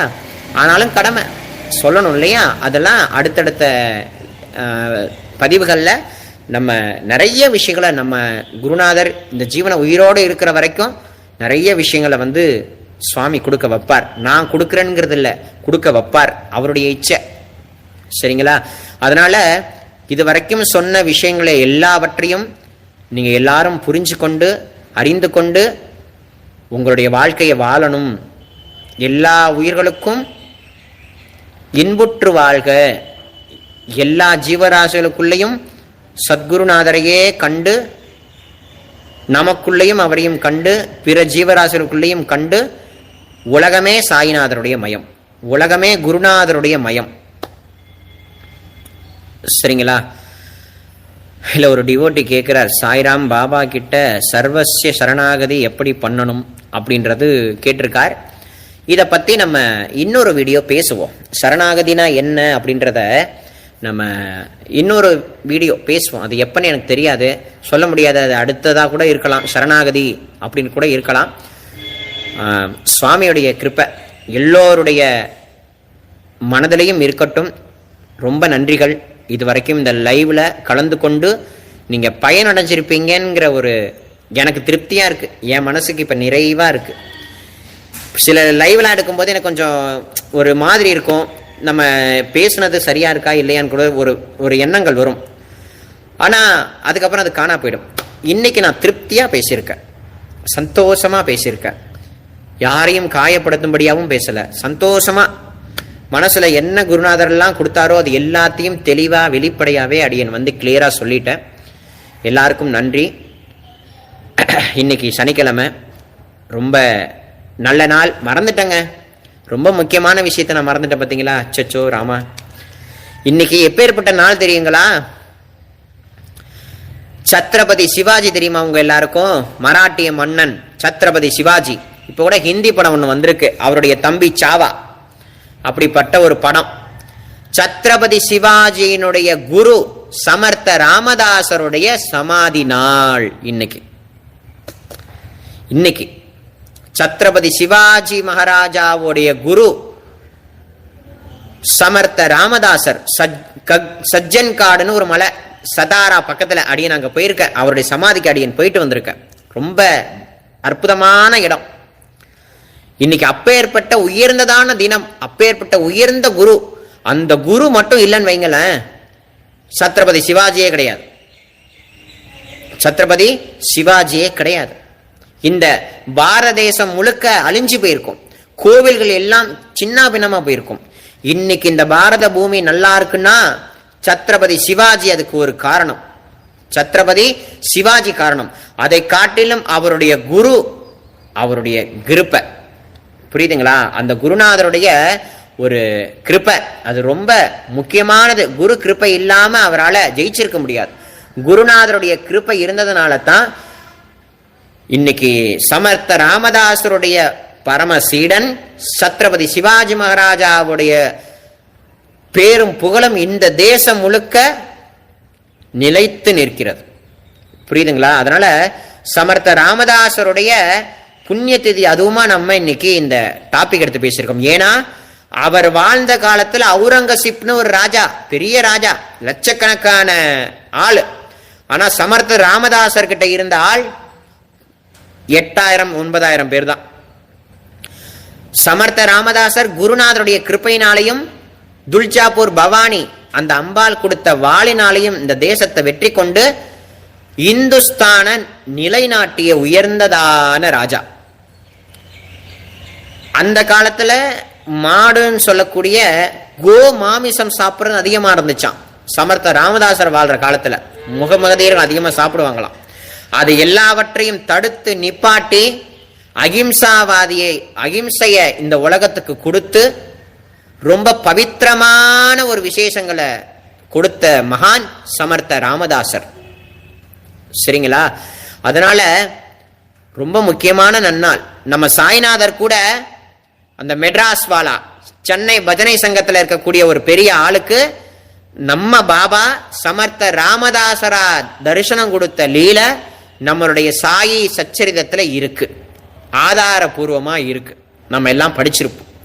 அப்பேற்பட்ட மகானுடைய புண்ணிய திதி இன்னைக்கு. அதனால முடிஞ்சளவு சாய்நாதருடைய நாமத்தையோ இல்ல ராம ராம ராம ராம ராம ராம ராம் ராம ராம ராம ராம ராம ராம ராம் சொல்லக்கூடிய ராமநாமாவை சொல்லுங்க. சமர்த்த ராமதாசர் இந்த தேசத்துக்கு ஒரு வாக்கு கொடுத்திருக்கார். 13 கோடி ராமநாமத்தை எவன் சொல்றானோ, ஜபம் பண்றானோ, அவனுக்கு சாட்சாத்து ராம தரிசனம் கிடைக்கும்னு அவர் சொல்லியிருக்கார். ராமச்சந்திர மூர்த்தி கிட்டேயே ஆணை பிறப்பிச்சிருக்கார். எவன் ஒருத்தன் உன்னுடைய நாமாவை 13 கோடி ஜபிக்கிறானோ அவன் கணக்கு வச்சுக்க மாட்டான். நீ தான் கணக்கு வச்சுக்கணும் ராமா, நீ கணக்கு வச்சுக்கோ. அவன் 13 கோடி ராமநாமா சொன்னான் அப்படின்னா நீ ஓடி போய் அவனுக்கு தரிசனம் கொடுக்கணும். நீ மட்டும் இல்ல, நீ சீதா மாதா, சத்ருகுணன், லக்ஷ்மணன் எல்லாரும் சேர்ந்து நீங்க அவனுக்கு தரிசனம் கொடுக்கணும்னு சொல்லி கிருபையை வாங்கியிருக்கார். அப்படிப்பட்ட உயர்ந்ததான மகான் சமர்த்த ராமதாசர். அப்படிப்பட்ட உயர்ந்ததான மகானுடைய நல்லதான உயர்ந்ததான தினம், வைபவமான நாள் இன்றைக்கு. தாச நவமின்னு கொண்டாடுவாங்க. இன்னைக்கு கூட பாபாவுடைய சமாதி மந்திர்ல சமர்த்த ராமதாசருடைய திருப்புகைப்படத்தை வச்சிருப்பாங்கன்னு நினைக்கிறேன். நான் இன்னும் பார்க்கல. நீங்க யாராவது பார்த்திருந்தீங்கன்னா பாருங்க. சமர்த்த ராமதாசருடைய திரு உருவத்தை பாபாவுடைய சமாதி மந்திரில இன்னைக்கு கண்டிப்பா வச்சிருப்பாங்க. ஏன்னா வைக்கிறது சிரடி சனஸ்தானுடைய வழக்கம். அதனால ரொம்ப உன்னதமான நாள் அதுவுமா பார்த்து நம்ம இதெல்லாம் பேசியிருக்கோம். பிரயோஜனமா இருக்கும்ன்றத அடியன் சொல்லிக்கொண்டு உங்க எல்லார்கிட்டேருந்தும் அடியன் விடை பெறுறேன். ஓம் சாய்ராம்.